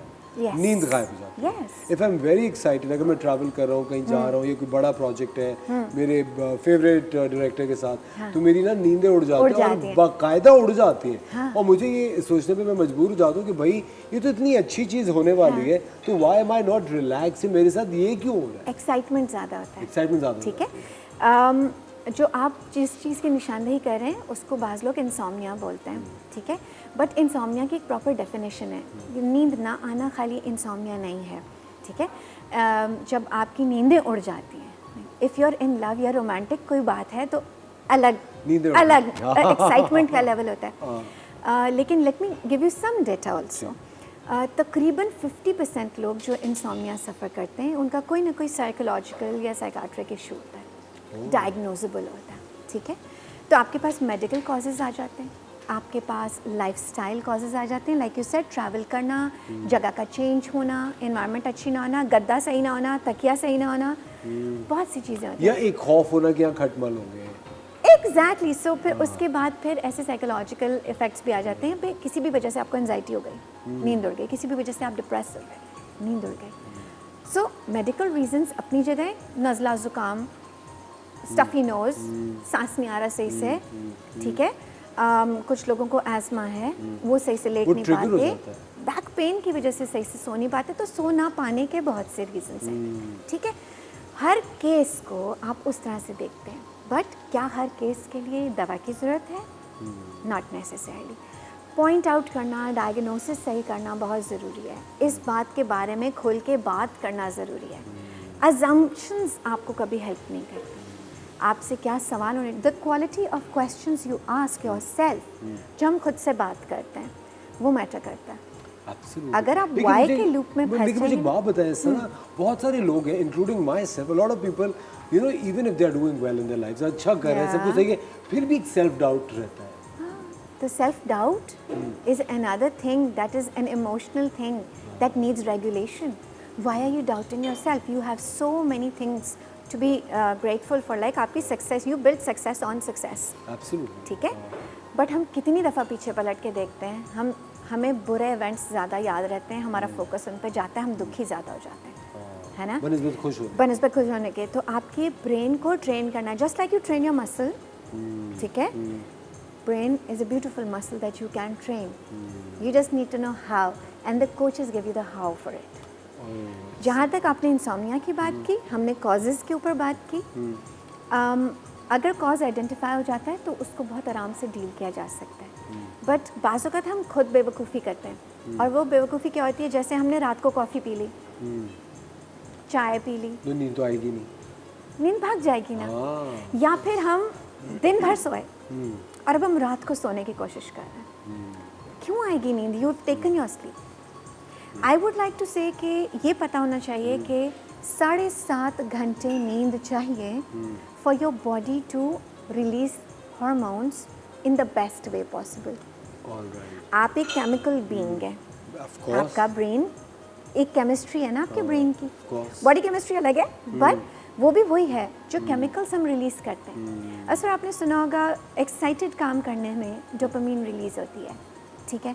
आप जब गिगल कर रहे होते हैं, जोक्स पे हंस रहे होते हैं तो सेरोटोनिन रिलीज़ होती है। चंद मेडिकल लैंग्वेज के ये वर्ड्स हैं जो कि हार्मोन्स के नाम हैं जो हम चाहते हैं कि हम कुछ एक्टिविटीज़ ऐसी करें जिससे ये सिक्रीट हो।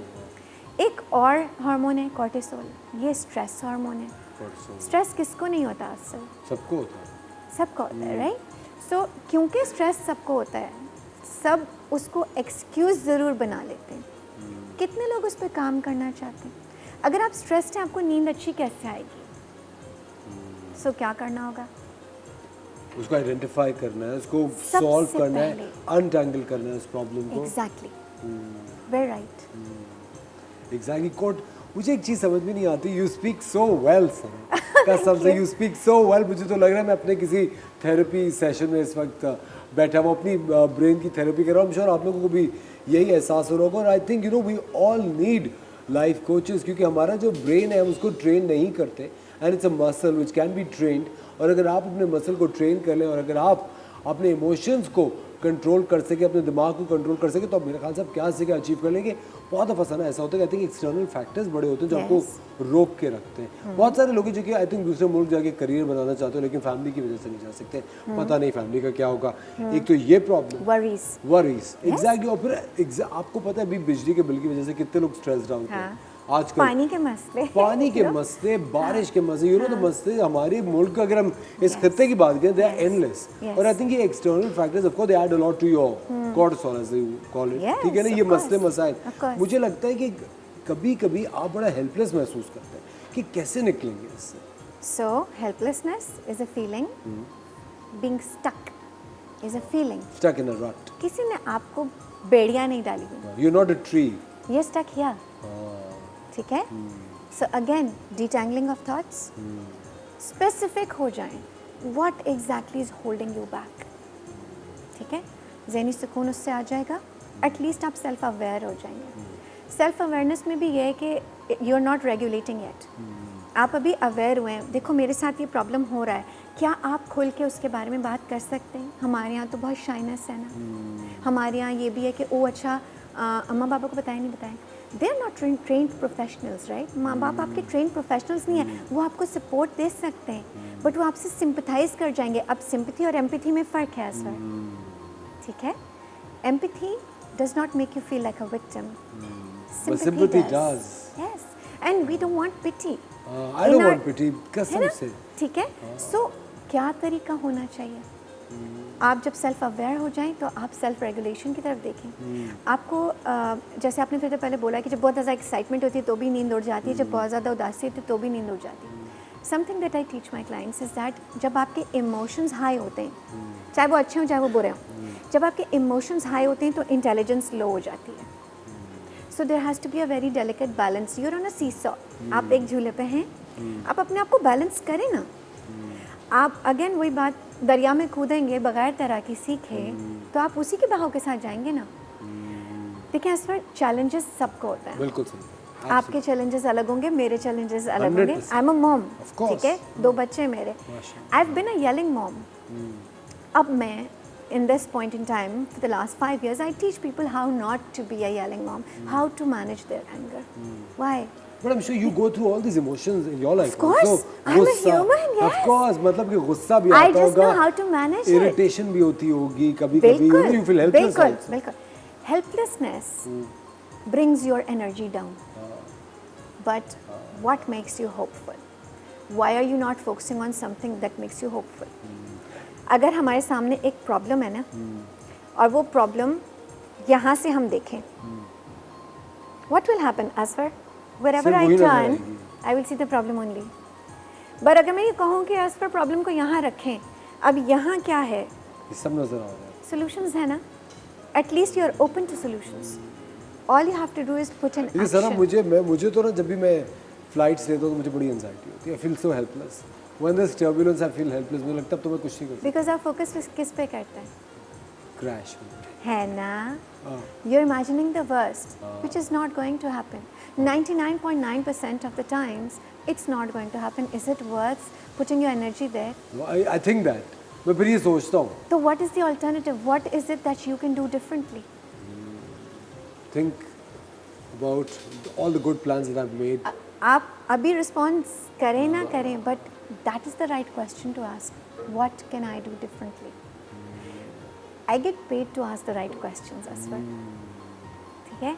If you can train yourself to, because आपका तो प्रोफेशनल ग्रोथ भी है ना, Of course. if you can train yourself to ask the right questions, imagine how fast you will go further. Absolutely. That's what a life coach is कितनी supposed to सही do. बात है। कुछ fears होते हैं, कुछ डर खौफ होते हैं जो आके आपको रोक के रखते हैं ज़िंदगी में कुछ अचीव करने से। कभी कभी आप कर्टसी के अंदर भी रुक जाते हैं, course. लोगों को अच्छा लगाने में, उनको बुरा ना लग जाए, इसको People ये ना हो pleasing. जाए। पीपल प्लीजिंग आपको बहुत, पीपल प्लीजिंग मैं बताऊँ सना, आई थिंक बेड़ियाँ पैरों में पीपल प्लीजिंग है, जो कि यार उनको बुरा ना लग जाए, उनको ये बुरा पता ना है लग क्यों जाए। है? हाँ, क्योंकि हमें हेल्दी बाउंड्रीज बनाना नहीं आता। नहीं आती। Wouldn't you want to learn how to make healthy boundaries? Chef Muniza की तरफ चलते हैं। ख़वातीन और हज़रात, शेफ मुनीज़ा भी बहुत ही फोकस्ड होकर हमारी गुफ्तगू सुन रही थी। मुझे लगता है दाल जल गई शायद। नहीं बिल्कुल नहीं नहीं जली। जली है, आपका दिल जल रहा होगा लेकिन दाल यहाँ नहीं जली। बिल्कुल भी नहीं शेफ मुनीज़ा। अच्छा, दाल हमारी ऑलमोस्ट डन है, हमने इसको तड़का भी लगा दिया। अगर आप स्मेल करें तो बड़ी अच्छी सी खुशबू यहाँ पे आ रही है। उसको हमने थोड़ा सा दम पे रखा है। दाल जैसे ही हमारी जो है वो वाटर थोड़ा सा ड्राई होने लग गया और दाल हमारी डन हो गई, तो मैंने इसके अंदर नमक शामिल करा, उसके बाद इसको मिक्स करा और मैंने इसको तड़का लगाया है। जो है वो ऑयल ले लिया, तकरीबन हाफ कप के करीब। 1 टीस्पून मैंने ज़ीरा शामिल करा, 1 टीस्पून राई शामिल करी मैंने इसके अंदर। चंद हरी मिर्चें काट के डाली, साबुत गोल मिर्चें 2 से 3 शामिल करी और प्याज और लहसुन शामिल करा। आधी प्याज जो इसको स्लाइस करके शामिल कर दिया, 3 से 4 जवे लहसुन के उसको स्लाइस करके शामिल करा। इन सब चीज़ों का तड़का जो है वो मैंने इस दाल को लगाया। मैंने आपको बताया था कि बहुत ज़्यादा हम चीज़ें इसके अंदर शामिल नहीं करेंगे। जैसे ये थोड़ी सी दम पे आ जाती है, अच्छा हमने यहाँ पे जो है वो लाल चटनी बना रहे हैं दाल के साथ, बड़ी मज़े की लगती है, कॉम्प्लीमेंट करती है माश की दाल को। मैंने साबुत गोल मिर्ची ले ली थी 6 से 8 अदद। आप कम ज़्यादा कर सकते हैं अपनी जो है वो स्पाइस लेवल के हिसाब से, ठीक है। और इसके अंदर मैंने हाफ कप इमली का पल्प शामिल करा है, 4 से 5 जवे लहसुन की शामिल करें, 1 टीस्पून मैंने ज़ीरा शामिल करा है, 1 टीस्पून नमक शामिल करा है।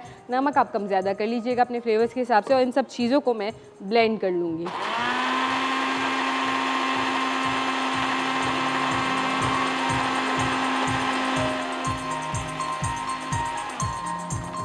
ठीक है जी, अब इसको हम निकाल लेते हैं और मज़ेदार सी चटनी बन गई है। मेरे मुंह में तो अभी से पानी आ रहा है इसको देख देख के, तो जो है इसको मैं निकाल लेती हूँ। तो हमारी ये जो चटनी है ये डन हो चुकी है।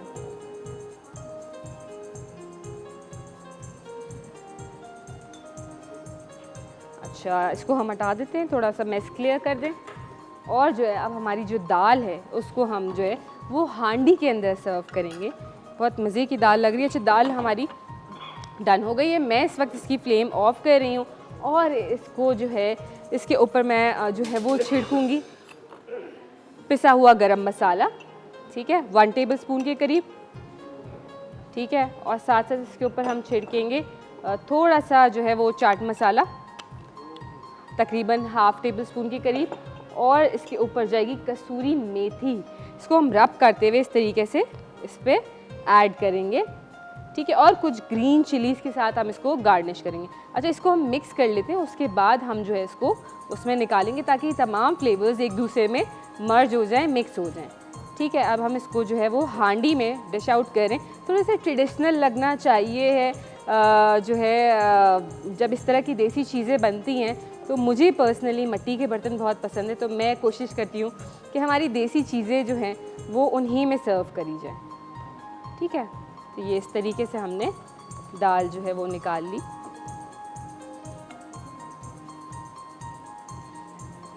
ठीक है। और ये आप देख सकते हैं। और इसके ऊपर जो है हम शामिल करेंगे मक्खन, जो इसके मज़े को, फ्लेवर को और दोबाला कर देगा, ठीक है। ये मक्खन हम इस पे शामिल कर रहे हैं और साथ जो है वो कुछ हरी मिर्चों से गार्निश करेंगे इसको, ठीक है, इस तरीके से। और माश की दाल के साथ आप अदरक का यूज़ ज़्यादा से ज़्यादा करें ताकि जो गैस्ट्रिक प्रॉब्लम होता है लोगों को वो ना हो, ठीक है। ये हमने शामिल करा इसके ऊपर। और एंड में क्योंकि हम जो है हमारे टेस्ट बर्ड जिस तरीके के थोड़ा हमें चटपटा फ्लेवर चाहिए होता है, मैं थोड़ा सा लेमन जूस ऐड कर रही हूँ इसके ऊपर। दैट्स इट, हमारी मज़ेदार सी जो है वो दाल माश तैयार है। थोड़ा सा स्प्रिंकल करूँगी लास्ट में बिल्कुल ये पिसा हुआ गरम मसाला, और आप देख सकते हैं हमारी दाल, नान गर्मा गरम और चटनी, ये तीनों चीज़ें बिल्कुल डन है। असफर आपने देखी हमने कितनी मज़े की रेसिपी तैयार करी शेफ मुनीज़ा, बहुत है ना। बस देखिए बैंड की कैसे आवाज़ें निकल रही है, बहुत खुशबू आ रही है, बहुत खुशबू आ रही है। Thank you so much chef Muniza, welcome। बहुत ही अच्छी खुशबू आ रही है। हाँ। और सना आपका बहुत बहुत शुक्रिया, आपसे बात करके ऐसा लग रहा था जैसे you know it's a beautiful river flowing, है जिसकी ना? मुझे आवाज़ आ रही है, हवाएं चल रही हैं, ठंडियों में किसी वादी में बैठा हुआ कोई अच्छी सी बात सुन रहा है। I am so It pleased. was lovely having you on the show, Same here. and we would like you to come back again. Oh yes, And you I know, would love to. हम कोई और अच्छा एक subject पर आपके साथ ज़रूर discuss करेंगे। ख़वातीन और आज़ाद, वक्त हो जाता है एक छोटे से ब्रेक का। Chef Muniza, thank you. You're अभी welcome। ब्रेक में खा के देखते हैं आपने क्या बनाया। बिल्कुल। हम लोग लेते हैं एक छोटा सा ब्रेक, कहीं में जाएगा वॉचिंग द मॉर्निंग स्टार। देखिए रेसिपी कार्ड, ब्रेक लीजिए और फ़ौरन से वापस आएंगे।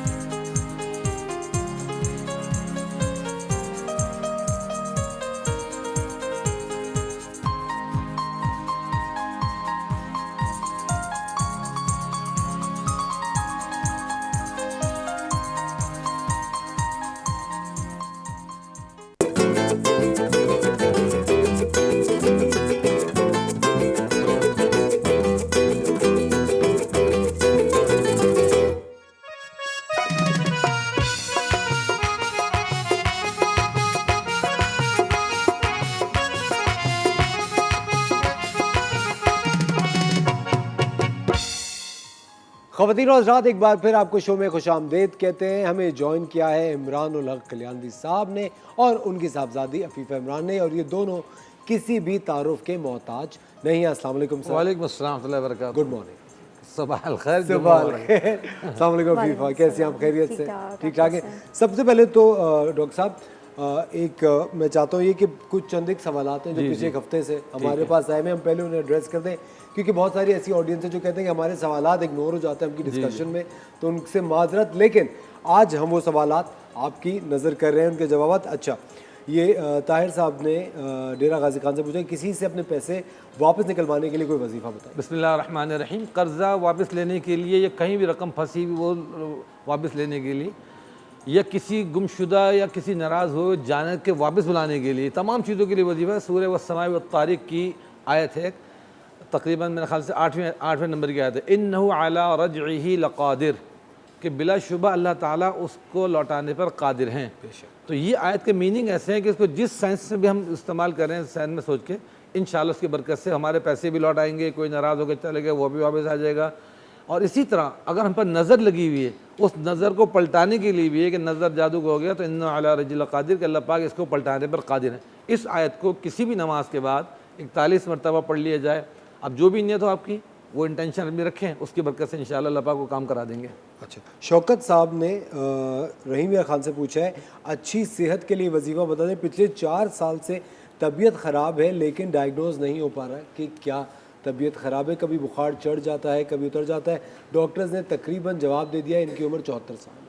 इसके लिए एक मदीना तैयबा के बुज़ुर्ग का वजीफ़ा अक्सर मैं बताया करता हूँ, सुनने थोड़ा लंबा तो है लेकिन बड़ा मुफीद है तमाम मौजी मोहलिक छोटे बड़े अमराज के लिए, कि अव्वल आखिर 3 बार दुरूद पाक पढ़ लिया जाए, फिर 7 मरतबा सूरह फातिहा औज़ु बिल्लाहि मिनश शैतानिर रजीम बिस्मिल्लाहिर रहमानिर रहीम के साथ पढ़ के, दरमियान में 1000 मरतबा ला हौला वला कुव्वता इल्ला बिल्लाह यहाँ तक पढ़ लें। 1000 पढ़ के फिर एंड में दोबारा फिर सूरह फातिहा औज़ु बिल्लाहि बिस्मिल्लाह के साथ पढ़ें और 3 बार सूरह फातिहा पढ़ के ये हफ्ते 2 हफ्ते तक अमल करें। पानी में दम करके भी पिएँ, अपने ऊपर भी दम करें, इंशाअल्लाह सेहत अच्छी होगी और अगर कोई बीमार है उसको शिफा मिलेगी इंशाअल्लाह। अच्छा सर, निगत फयाज साहब ने पूछा है कराची से कि मैं बहुत अरसे से एक बेवा, मतलब इनके हस्बैंड नहीं है, बेवा हैं जी जी, और ये अपनी फैमिली सपोर्ट करती हैं। काफ़ी अरसे से मैं अपने कारोबार को चमकाने की कोशिश कर रही हूँ, कपड़ों का कारोबार है इनका, वो चल नहीं रहा है, कुछ ना कुछ होता है, ज़रा सी भी सेल होती है तो कर्ज़ों की बाइस दुकान बंद कर देनी पड़ती है। कारोबार के अंदर तोसी के लिए कोई सूरह तगाबुन जो है ना, वो तमाम कामों के लिए, कारोबार बिज़नेस के लिए बड़ी मुजर्रब है। ये जॉब्स के लोग भी ये जॉब्स के लिए भी कर सकते हैं, बिजनेस को तरक्की देने के लिए भी कर सकते हैं, या कोई भी खुदा न खास्ता अगर कोई काम में रुकावट आ रही है उसके लिए भी कर सकते हैं। तो जुमेरात को इशा की नमाज़ के बाद अगर 41 मरतबा इसको पढ़ लिया जाए और फिर उसके बाद दुआ की जाए तो इंशाअल्लाह अल्लाह ने चाहा कारोबार में तरक्की होगी। अगर जुमेरात के अलावा भी पढ़ें तो हो सकता है काम। तो 41 मरतबा सूरह तगाबुन का मामूल बनाए, इंशाअल्लाह कामयाबी मिलेगी अल्लाह के फजल से। अच्छा, एक और हमारी कॉलर है शमा तैयबा नाम है लाहौर से। उन्होंने कहा बार बार मेरी मरहुमा वालिदा मेरे ख्वाब में आती हैं, कभी मुझे ये कह के जाती हैं तुम्हारी अलमारी में मैंने कुछ रख दिया है, कभी कुछ तोहफ़ा के तौर पे दे के जाती हैं, लेकिन मेरे से अपने ख्वाब में मैं अपने आप को ये नहीं देखती हैं। जी, मतलब ख्वाब में अपनी वालदा को देखती हूँ जो कहती मैंने अलमारी में कुछ रख दिया, यहाँ रख दिया। कुछ ऐसा बताएं कि उनके इसाले सवाब के लिए मैं क्या कर सकती हूँ और ये ख्वाब में उनको इस तरह देखने की क्या वजह है? हाँ, वो तो खैर रिलेशन हमारे जो मरहूमिन चले जाते हैं उनसे हमेशा कायम रहता है। ख़ासतौर पर वालिदैन से तो बहुत स्ट्रॉन्ग रिलेशन हमारा रहता है। वो सिर्फ दुनिया से चले जाते हैं लेकिन रिश्ता बाकी है। तो सूरह तकासुर अलहाकुमुत तकासुर हत्ता ज़ुरतुमुल मक़ाबिर कल्ला सौफ़ तअलमून सुम्मा कल्ला सौफ़ तअलमून, ये पूरी सूरत ये कबूर से मुताल्लिक़ है। तो इसको किसी भी नमाज के बाद 7 मरतबा पढ़ के अपनी वालदा मरहुमा के लिए बल्कि पूरी उम्मत के लिए रसूल पाक सल्लल्लाहु अलैहि वसल्लम के वसीले से इसाले सवाब कर दिया करे तो इंशाअल्लाह उनकी वालदा को वहाँ पे खुशी महसूस होगी। लेकिन वजह क्या होती है इस तरह ख्वाब में? कहते हैं कि अगर कोई जो इस दुनिया से जा चुके हैं वो अगर कोई तोहफा दे के जा रहे हो तो अच्छा वो होता अच्छी चीज़ होती है कि यानी कहीं हमको कोई गिफ्ट मिलेगा, कोई तरक्की मिलेगी, जॉब कर रही है तो उसमें कोई इंसेंटिव मिल सकता है, कुछ भी हो सकता है, या कहीं रिश्तेदारी में गिफ्ट आ सकता है। इंसान वो फील नहीं कर पाता, बस औक़त होता है ना सरप्राइज़ गिफ्ट मिलने, बर्थडे पे गिफ्ट मिल गया, कभी शौहर ने गिफ्ट दे दिया, कभी कोई और चीज़ हो गई, ये वो सारे इशारे होते हैं, इस तरह चीज़ें मिलती रहती हैं। अच्छा मुफ्ती साहब आप भी प्लीज़ मुझे ये बताइएगा, अफीफ़ा ये कहा जाता है कि अगर ख्वाब में किसी को रोते हुए अगर आप अपने आप को रोते हुए देखें तो बहुत खुशी मिलने वाली होती है, और बहुत दफ़ा कहते हैं कि अगर ख्वाब में अपने आप को किसी ऊंचाई से गिरते हुए देखते तो मुफ्ती साहब वो एक झटका सा लगता है और आप जाग जाते हैं, इनकी क्या वजह? हाँ, वो तो एक झटका जो लगता है ना, उमूमन वो थोड़ी सी बिल्कुल शुरू की कैफियत में होता है जब हमारी हल्की सी आँख लगने वाली होती है। तो लेकिन बहरहाल कुछ तो वैसे एक वो लोग कहते हैं कि कोई जिन आप पे बैठ जाता है आके आपको झटका लगाता है। दोनों चीज़ें पॉसिबल हैं, खैर उसमें इम्कान वाकई में हाँ, क्योंकि देख मखलूक़ात तो हैं ये जो है ना एग्जिस्ट करती हैं। तो वो शैतान भी रसूल पाक सल्लल्लाहु अलैहि वसल्लम ने फरमाया कि ख्वाब में आके मेरी उम्मत को डराने की कोशिश करता है, इसलिए आपने फरमाया 3 बार सूरह फलक सूरह नास पढ़ के हाथों बदम करके पूरी अपनी बॉडी के ऊपर फूंक लिया करो, फेर लिया करो, वरना शैतान की पूरी कोशिश होती है कि मेरी उम्मत को, आपने फरमाया कि वो किसी तरह खौफज़दा करे, परेशान करे। और कभी कभी ऐसा भी होता है कि अल्लाह ताला कोई वो मुसीबत जो हमारी लाइफ में रियल में आने वाली होती है वो ख्वाब में दिखा के हमारी मुसीबत को टाल देते हैं। अच्छा, टीना दुरैस साहिबा हैं, इनकी उम्र है एक 34 साल इनकी उम्र है टीना। उन्होंने कहा है कि मुझे एक बेवजह का धड़का सा लगा रहता है जैसे खुदा ना खास्ता कुछ गलत होने वाला है, और कहेंगे इसी वजह से मैं बाहर आने जाने से अपने आप को परहेज़ करती हूँ, ज़्यादा बाहर नहीं आती जाती, कहीं पे भी घर से भी कोई बाहर जा रहा होता है तो मुझे ख्याल आता है कि इनके साथ शायद कुछ बुरा होने वाला है या बुरा हो जाएगा। सूरह यूसुफ की एक आयत नंबर 68 हज़रत यूसुफ अलैहिस्सलाम के लिए जो उनके वालिद हज़रत याक़ूब अलैहिस्सलाम ने पढ़ी थी, फ़ल्लाहु खैरुन हाफ़िज़न व अरहमुर राहिमीन।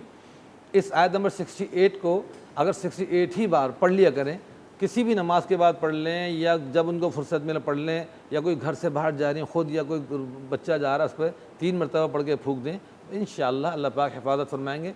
बाकी नेचुरल है धड़का खटका, तो जब से हज़रत आदम अलैहिस्सलाम को जन्नत से निकाला है तो इंसान के अंदर कहने का डिप्रेशन उदासी रहती है, उसको वही अपना असल घर जहाँ पे उसको रखा गया था जन्नत में वो याद आता है। इसीलिए दुनिया में इंसान वो क्रिएशन करता रहता है, वही जन्नत के खा के उसके दिमाग में चल रहे होते हैं। मुझे लगता है डिप्रेशन की स्टेट ये ज़्यादा हो सकती है कि एकदम से जब इंसान फील करता है ना ऐसा कोई डर खौफ, तो मुझे लगता है डिप्रेशन या मेंटल स्टेट इंसान की ज़्यादा ख़राब होती है। उसके लिए एक और बहुत प्यारी आयत है सूरह अल कमर की, रब्बी अन्नी मगलूबुन फंतसिर। तो ये इंसान पढ़ लेना तो इससे भी जो है ना इसका मतलब तर्जुमा ये है कि या अल्लाह मैं बेबस हूँ मेरी मदद फरमा, उससे भी इंसान को बहुत सुकून मिलता है, तसल्ली फील होती है। अच्छा, यहाँ पर हमारे साथ ना दो बिल्कुल डिफरेंट जनरेशंस मौजूद हैं, जबकि दोनों का ताल्लुक एक ही साइंस से है। डॉक्टर साहब भी और डॉक्टर साहब की साहबजादी भी।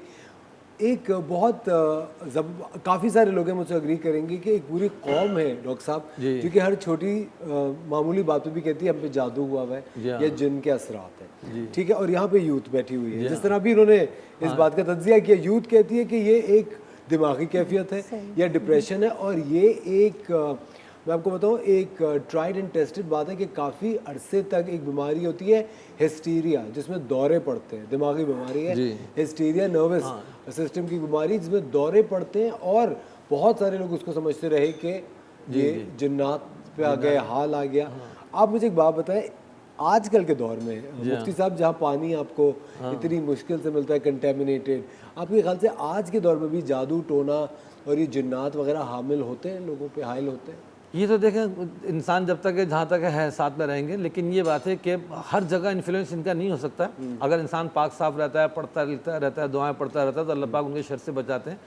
जहाँ शैतान जिन्नात है वहाँ अल्लाह ताला ने फरिश्ते भी हम पर साथ मुसल्लत किए हैं, दाएँ बाएँ फरिश्ते, एक तो हिसाब किताब लिखने वाले भी हैं, और फिर इंसान का जो एक और पहले मैंने डिस्कस किया था, अल्लाह ताला ने फरिश्तों का हफ़ज़ा उसको कहते हैं, पूरी टीम मुसल्लत कर रखी है जो इन तमाम शुरूर और फितनों से उसको बचाते हैं। तो हर चीज़ ज़रूरी नहीं कि वो जादू टोने से बिलोंग करती हो, कुछ इंसान की मेडिकली चीज़ें भी कभी उसके अंदर कोई कमी हो रही होती है, उसकी वजह से डेफिशिएंसी की वजह से वो डिप्रेशन हो रहा है, परेशानी हो रही है। और कभी ये होता है कि सब कुछ एक्टिव है, नॉर्मल, डॉक्टर कह रहे हैं सब आप ओके हैं, कोई रिपोर्ट में चीज़ें नहीं आ रही, लेकिन हार्ट बीट तेज़ हो रही है, ब्लड प्रेशर बढ़ा हुआ आ रहा है, डॉक्टर कहते हैं डायग्नोज कुछ नहीं है, तो उसमें पॉसिबल है कि कुछ चीज़ हो सकती है। लेकिन मुफ्ती साहब, इसके अंदर एक और भी बड़ा प्रॉब्लम ये कि हम लोग देखिए दिल दिमाग, हम लोग दिल के, नज़ले ज़ुकाम के, हर तरह के डॉक्टर के पास जाते हैं, लेकिन दिमाग के डॉक्टर के पास हम नहीं जाते। अगर हम किसी से कहें कि आप, अगर you know with due respect, अगर आप किसी को भी बोले कि यार आई थिंक आपको साइकियाट्रिस्ट को दिखाना चाहिए, तो वो कहेंगे आप मुझे पागल समझ रहे हैं। हम लोग एकदम से इस चीज़ को उस तरफ एक्सट्रीम पे ले जाते हैं, जबकि होता है कि आपके साथ कोई भी एलिमेंट इस तरह का हो सकता है। ख़वातीन और हज़रात, हमारी यहाँ पर डिस्कशन जारी है। अगर आप इस डिस्कशन का हिस्सा बनना चाहते हैं या आपका कोई सवाल है जिसके मुतालिक आप बात करना चाहते हैं मुफ्ती साहब से या अफीफ़ा से, आप हमें कॉल कर सकते हैं। वक्त हो जाता है एक छोटे से ब्रेक का, आप ब्रेक लीजिए और फ़ौरन से हमारे पास वापस आइए।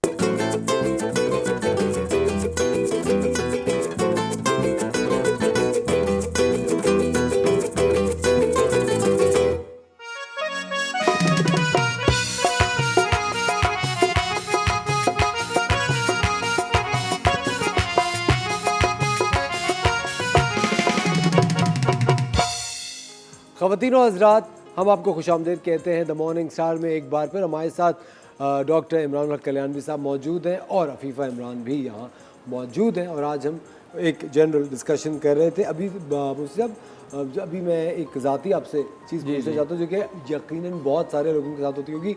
कभी भी मैं अगर फ़्लाइट लेने लगता हूँ ना, तो मुझे लगता है शायद ये ज़िंदगी की आखिरी और मुझे ना हर कदम पे टिकट लेने से, इमिग्रेशन, पासपोर्ट, ये मैं कॉफ़ी भी लेते रहे, मैं सोच रहा हूँ तो क्या ही आखिरी कॉफ़ी।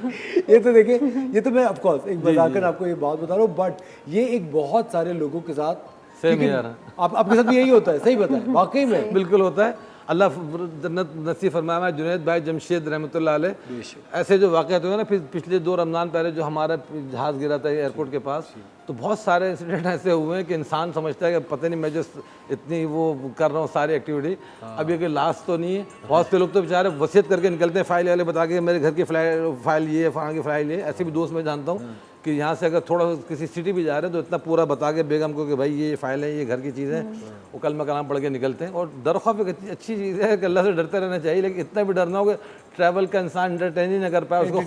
हाँ, और फिर जहाज़ में बैठने के बाद सारी वो वीडियो जो यूट्यूब पे देखी हुई होती है जहाज़ क्रैश की या झूठी फेक, वो सारी रिवील हो रही थी। बंदा, मैं तो एक दफ़ा लाहौर से यहाँ कराची आ रहा था, तो वो और तफाक से मैं ऐसे एयरलाइन में था, क्या नाम नहीं, प्राइवेट वो उस पर, कि उन्होंने पता नहीं क्या कंप्यूटराइज कर दी थी, क्या कर दी थी। ऐसा लग रहा था कि टूटी हुई सड़क के ऊपर कोई उन्होंने गाड़ी चल रही है।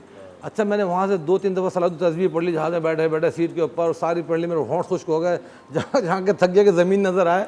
लेकिन वो जहाज़ वाले ने लाहौर से लेकर कराची तक जो ना पूरे सारे ज़िंदगी गुनाह माफ़ करा दिए। 1.5 घंटे में का 1.5 घंटे का सफ़र 2.5 घंटे में पूरा करवाया उन्होंने। वहाँ जहाज़ वो चलते उड़ते ऐलान कर दिया कि जी वेदर ख़राब है, तो ज़रा आप लोग बेल्ट बांध रखें ना, बेल्ट खुलवाएं। हर थोड़ी देर बाद रेड लाइट टन जो घंटी बजती रही ना कि बेल्ट बांध लें। तो यकीन करें, जहाज़ में मैंने सलात तस्बीह हकीकत में पढ़ी, आराम से बैठ के मैंने कहा अल्लाह बस अगले पीछे छोटे बड़े सारे को ना माफ हो जाए। मैं अभी लंदन से वापस आ रहा था, 7 घंटे की फ्लाइट है। आप सोच नहीं सकते, जिंदगी के सबसे खतरनाक 7 घंटे में। अच्छा, फ्लाइट ऐसी जैसे लग रहा है कि आप तैर रहे हो हवा में, कोई बिल्कुल स्मूथ, लेकिन एक नेचुरली होता है। अच्छा, बहुत से लोग कहते हैं ना कि बहुत से आमिल होते हैं बड़े बड़े मशहूर, वो कि भाई अमलियात लोगों को बता रहे हैं कि फ़ायदा हो रहा है, खुद बीमार हो तो लोग हंसते भी कि खुद क्यों बीमार हो गए।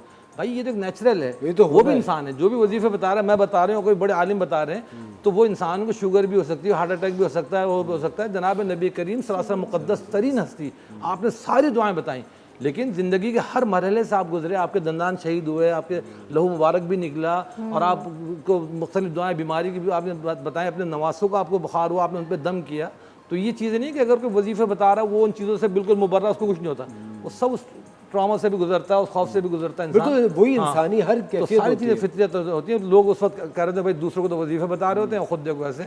दूसरों को बहुत से होते हैं कि बोलते हैं भाई बेटों को वजीफे बता रहे हैं, खुद के बेटे हो ही नहीं, बेटियाँ हैं। तो ये तो एक नेचुरल चीज़ है। रसूल पाक सल्लल्लाहु अलैहि वसल्लम की साहबजादियाँ सारी साहबजादियाँ थी, लेकिन दुआएँ बताई हैं, सब कुछ बताया। तो इसलिए हर चीज़ का एक अपनी जगह एक असर अल्लाह पाक ने रखा है। मुफ्ती साहब क्या पढ़ना चाहिए जिससे एक दिल मजबूत रहे और आपको डर? या कवियु या कादिरो, ये और एक उसके अंदर सूरे कहफ के ना तकरीबन 11वीं आयत है, वरबतना अला कुलूबिहिम वरबतना अला कुलूबिहिम इस्कामू फ़क़ालू रब्बना रब्बुस समावाति। तो पूरी आयत पढ़ लें और ना वरबतना अला कुलूबिहिम 11 मरतबा पढ़ के हाथ पे दम करके दिल पे फूंक लिया करें, तो उससे इंशाल्लाह दिल मजबूत हो जाएगा। बाकी थोड़ी सी स्लीपिंग टैबलेट भी बहुत से लोग ले रहे हैं हल्की फुल्की, बहुत काम आती है। हमारे साथ एक कॉलर है, उनसे बात करते हैं। हेलो जी, अस्सलाम वालेकुम। वालेकुम अस्सलाम। क्या हाल है मेरा बेटा, ठीक है आप? बिल्कुल ठीक हूँ मेरा, आप कैसी हैं? खैरियत से? मेरा बेटा अल्हम्दुलिल्लाह बिल्कुल ठीक। मैं एक सवाल ये करना चाहूँगी कि मेरा बेटा है 26 साल का ना, तो मेरे बेटे का कोई भी काम नहीं होता। वो कोई भी काम करना चाहता है, कभी बाहर के लिए ट्राई करता है, तो उसका 1-2 दफ़ा एक्सीडेंट हो गया उसका, वो बीमार हो जाता है अक्सर। वैसे वो 5 वक्त नमाज पढ़ता है, नफली इबादत बहुत ज्यादा करता है, लेकिन मेरा बेटा उसका कोई भी काम नहीं होता।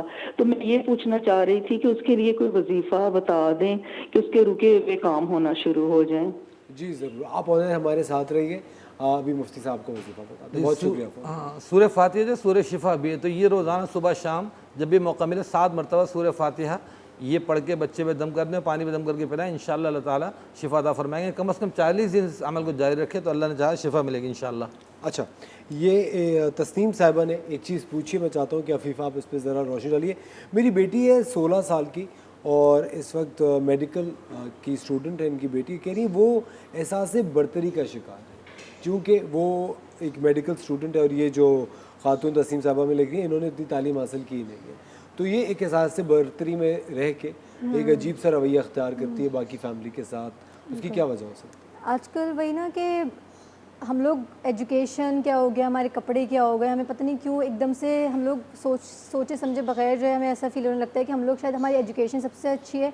हालांकि एजुकेशन में मैं बोलती हूँ कि हर फील्ड जिसको जिस चीज़ का शौक है ना वो करे। अब अगर आप मेडिकल फील्ड में हैं भी तो कुछ लोग ऐसे बोलते हैं कि डॉक्टर या इंजीनियर ही कोई एक वैल्यू एक वर्थ रखता है, अदरवाइज़ अगर आप कुछ और बन रहे हो, कोई और प्रोफेशन है तो उसको प्रोफेशन कंसिडर नहीं करते। तो एक तो और मुझे ऐसा भी लगता है कि बड़े और छोटों के दरमियान जो फ़र्क आ जाता है ना, जो जनरेशन गैप की जब आप बात करते हैं कि उसमें भी बड़ों को लगता है कि हम सही बोल रहे हैं और छोटों को लगता है कि हम सही बोल रहे हैं।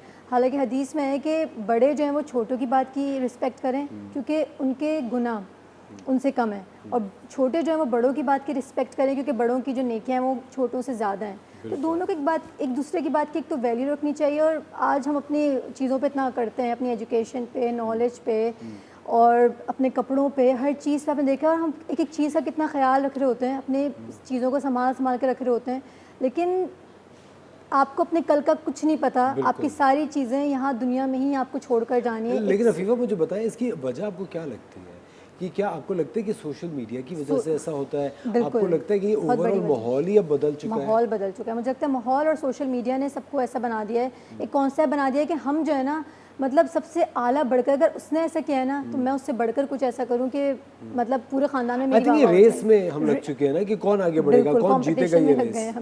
कि जो है ना कि अगर उसने ऐसा कर लिया, अगर उसके पास ये वाला फ़ोन है, अगर आईफोन है तो मैं भी फिर इससे बड़ा वाला फ़ोन लूँ, इससे बड़े वाला फ़ोन लूँगी। तो ये चीज़ बहुत कॉमन हो गई है हम लोग के बीच में। और मेरे ख्याल से हमें इस चीज़ से निकलना चाहिए। आई थिंक इस तरह ये जो रेस है ये तो एक नेवर एंडिंग रेस है, ये कभी इसका कोई इख्तिताम नहीं है और आप अपनी ज़िंदगी अजाब कर लेते हैं। एक और चीज़ मुफ्ती साहब, एक दूसरे की टो में जो लगे रहते हैं। जी हाँ, एक तो ये भी हमारा एक सोशल हाँ, तो कुरान में सब साफ आता है टोन अलग। और ये तो इतना क्यूरियोसिटी होती है एक दूसरे के बारे में जानने के लिए कि वो क्या कर रहा है, कर कुछ रहा है, लेकिन हम सोच कुछ और लेते हैं, इमेजिन कर लेते हैं नहीं इसने ऐसा किया होगा। तो कुरान हदीस इससे भी हमें बहुत रोकता है। लेकिन ये बहुत सारी जो रूहानी बीमारी होती है ना, एक तो हम वजीफे बता दें जिस्मानी बीमारियों के, हसद, टो, तजस्सुस, गीबत, बुराई, अपने आप को बरतर समझना, ये सारी चीज़ें बड़ी बड़ी बुराई हैं। फिर शो ऑफ करना, दिखाना लोगों को, स्टेटस लगाना। अच्छा, ये अलीमा साहिबा हैं, इन्होंने लाहौर से मैसेज हमें एक सवाल भेजा है कि हमारे जो पड़ोसी हैं वो गैर मुस्लिम हैं, ईसाई हैं, हमें उनके साथ सही तरीक़ा कार बताइए कि किस तरह रहा जाए। बिल्कुल नॉर्मल जिस तरह मुस्लिम्स के साथ रहते हैं उसी तरह रहें, बस इतना फ़र्क है कि उनकी जो मजहबी त्यौहार हैं, इबादत हैं, उसमें हम पार्टिसिपेट नहीं कर सकते। बाकी बिल्कुल जिस तरह नॉर्मल है, बल्कि उनसे ज़्यादा हमें और अच्छा रवैया रखना चाहिए। रसूल करीम सल्लल्लाहु अलैहि वसल्लम की तालीम तो यही है कि गैर मुस्लिमीन के साथ तो बहुत अच्छे अखलाक है, वो इंस्पायर हों और हमारे इस्लाम से करीब आएँ इंशाल्लाह। अच्छा, यानी अगर उनका क्रिसमस की कोई दावत है, वो ऑफ कोर्स अगर आपके पड़ोस में कोई दावत हो रही तो वो आपको तो इनवाइट करेंगे ही, तो हमें नहीं जाना चाहिए। हाँ, जो रिलीजियस पॉइंट ऑफ व्यू से काम हो रहे हैं उसके अंदर हमें बिल्कुल अवॉइड करना है, क्योंकि ज़ाहिर है इस्लाम फिर हमें मना करता है कि भाई वो एक बाउंड्री बना दी। इस्लाम ने तो ये भी कहा कि मुहर्रम के अगर यहूदी एक रोज़ा रखते तो रसूल पाक सल्लल्लाहु अलैहि वसल्लम ने फरमाया मैं 2 रोज़े रखूँगा। इबादत के अंदर भी आपने फरमाया हमें उनके अगेंस्ट करना है ना, तो वहाँ फॉलो नहीं कर सकते। बाकी नॉर्मल जो दुनियावी चीज़ें, खाने पीने का, एक दूसरे को तरसील करना, खैरियत पूछना, इयादत करना, वो सारी चीज़ें सेम हम कर सकते हैं बिल्कुल। अच्छा, और अगर हमारे यहाँ कोई त्यौहार हो जैसे ईद हो तो क्या हम उन्हें इनवाइट कर सकते हैं? हमारे जो देखें वो एक त्यौहार ऐसा है कि उसके अंदर कोई हम यानी नमाज के अंदर तो नहीं बुला रहे उनको, खाने भी बुला सकते हैं, खाने पे अगर वो आ रहे हैं तो बिल्कुल बुला सकते हैं उनको। हमारे खाने कुर्बानी का गोश्त दे सकते हैं उनको, या वैसे हम डोनेशन दे सकते हैं, उनकी हेल्प कर सकते हैं, मदद कर सकते हैं ज़कात के अलावा, तो सब कुछ कर सकते हैं। बाकी इबादत के लिए उनको अपनी उसमें शरीक नहीं कर सकते, हरमैन में नहीं बुला सकते, वहाँ बना उनको बुलाना। हाँ बिल्कुल जी हाँ। लेकिन ख़वातीन और हज़रात, ये एक इतनी पते की बात मुफ्ती साहब ने अभी बताई है कि जितने भी हमारे गैर मुस्लिम बहन भाई हैं जो कि हमारे साथ रहते हैं इसी मुल्क में, हमारे शहर में, काफ़ी दफ़ा हमारे इलाकों में, उनके साथ बहुत अच्छा रवैया रखिए, उनके साथ मुखलिस रहिए, अच्छे रहिए, ताकि वो आपके मज़हब से इंस्पायर हों और आपके करीब आएँ, आपके मज़हब से करीब आएँ। क्योंकि बेतहाशा इस तरह के कहानी और क़स्से में सुनने को मिलते हैं जहाँ पे मुसलमान, हम लोग जो हमारे मुसलमान बहन भाई अपने को बर्तर समझ के गैर मुस्लिमीन के साथ बुरा सलूक करते हैं। ये गलत है, ये हमारी इस्लामी तालीम नहीं है। हमें हर किसी के साथ, चाहे वो मुसलमान हो चाहे गैर मुस्लिम हो, हमें बहुत ही अच्छी तरह से उनके साथ पेश आना चाहिए, शफकत के साथ पेश आना चाहिए। एक प्लेट में खा भी सकते हैं हम, एक बर्तन में खा भी सकते हैं उनके साथ। जी हाँ बिल्कुल। लोग समझते हैं उनके बर्तन नापाक है, उनके बर्तन इस्तेमाल नहीं कर सकते। अगर कोई नापाक चीज़ उन्होंने इस्तेमाल नहीं की, उनके बर्तन, उनके प्लेट्स, उनके क्रॉकरी सब बिल्कुल यूज़ कर सकते हैं। बिल्कुल यूज़ ज़बरदस्त। बहुत बहुत शुक्रिया मुफ्ती साहब, थैंक यू सो मच। बहुत शुक्रिया फीफा, अपने वक्त निकाला हमारे लिए। ख़वातीन और हज़रात, ये जो इस्लामी तालीमात हैं हम आप तक पहुँचाते हैं ताकि आप अपनी ज़िंदगी किसी न किसी तरह बेहतर कर सकें, और यही तालीमात आगे लेके अपने बच्चों तक भी पहुँचाइए ताकि वो एक बेहतर मुसलमान और एक बेहतर इंसान बन सकें। अगले मंडे हम फिर आपके साथ होंगे एक शानदार से शो के साथ। अपना ख्याल रखिएगा। खुदा हाफ़िज़।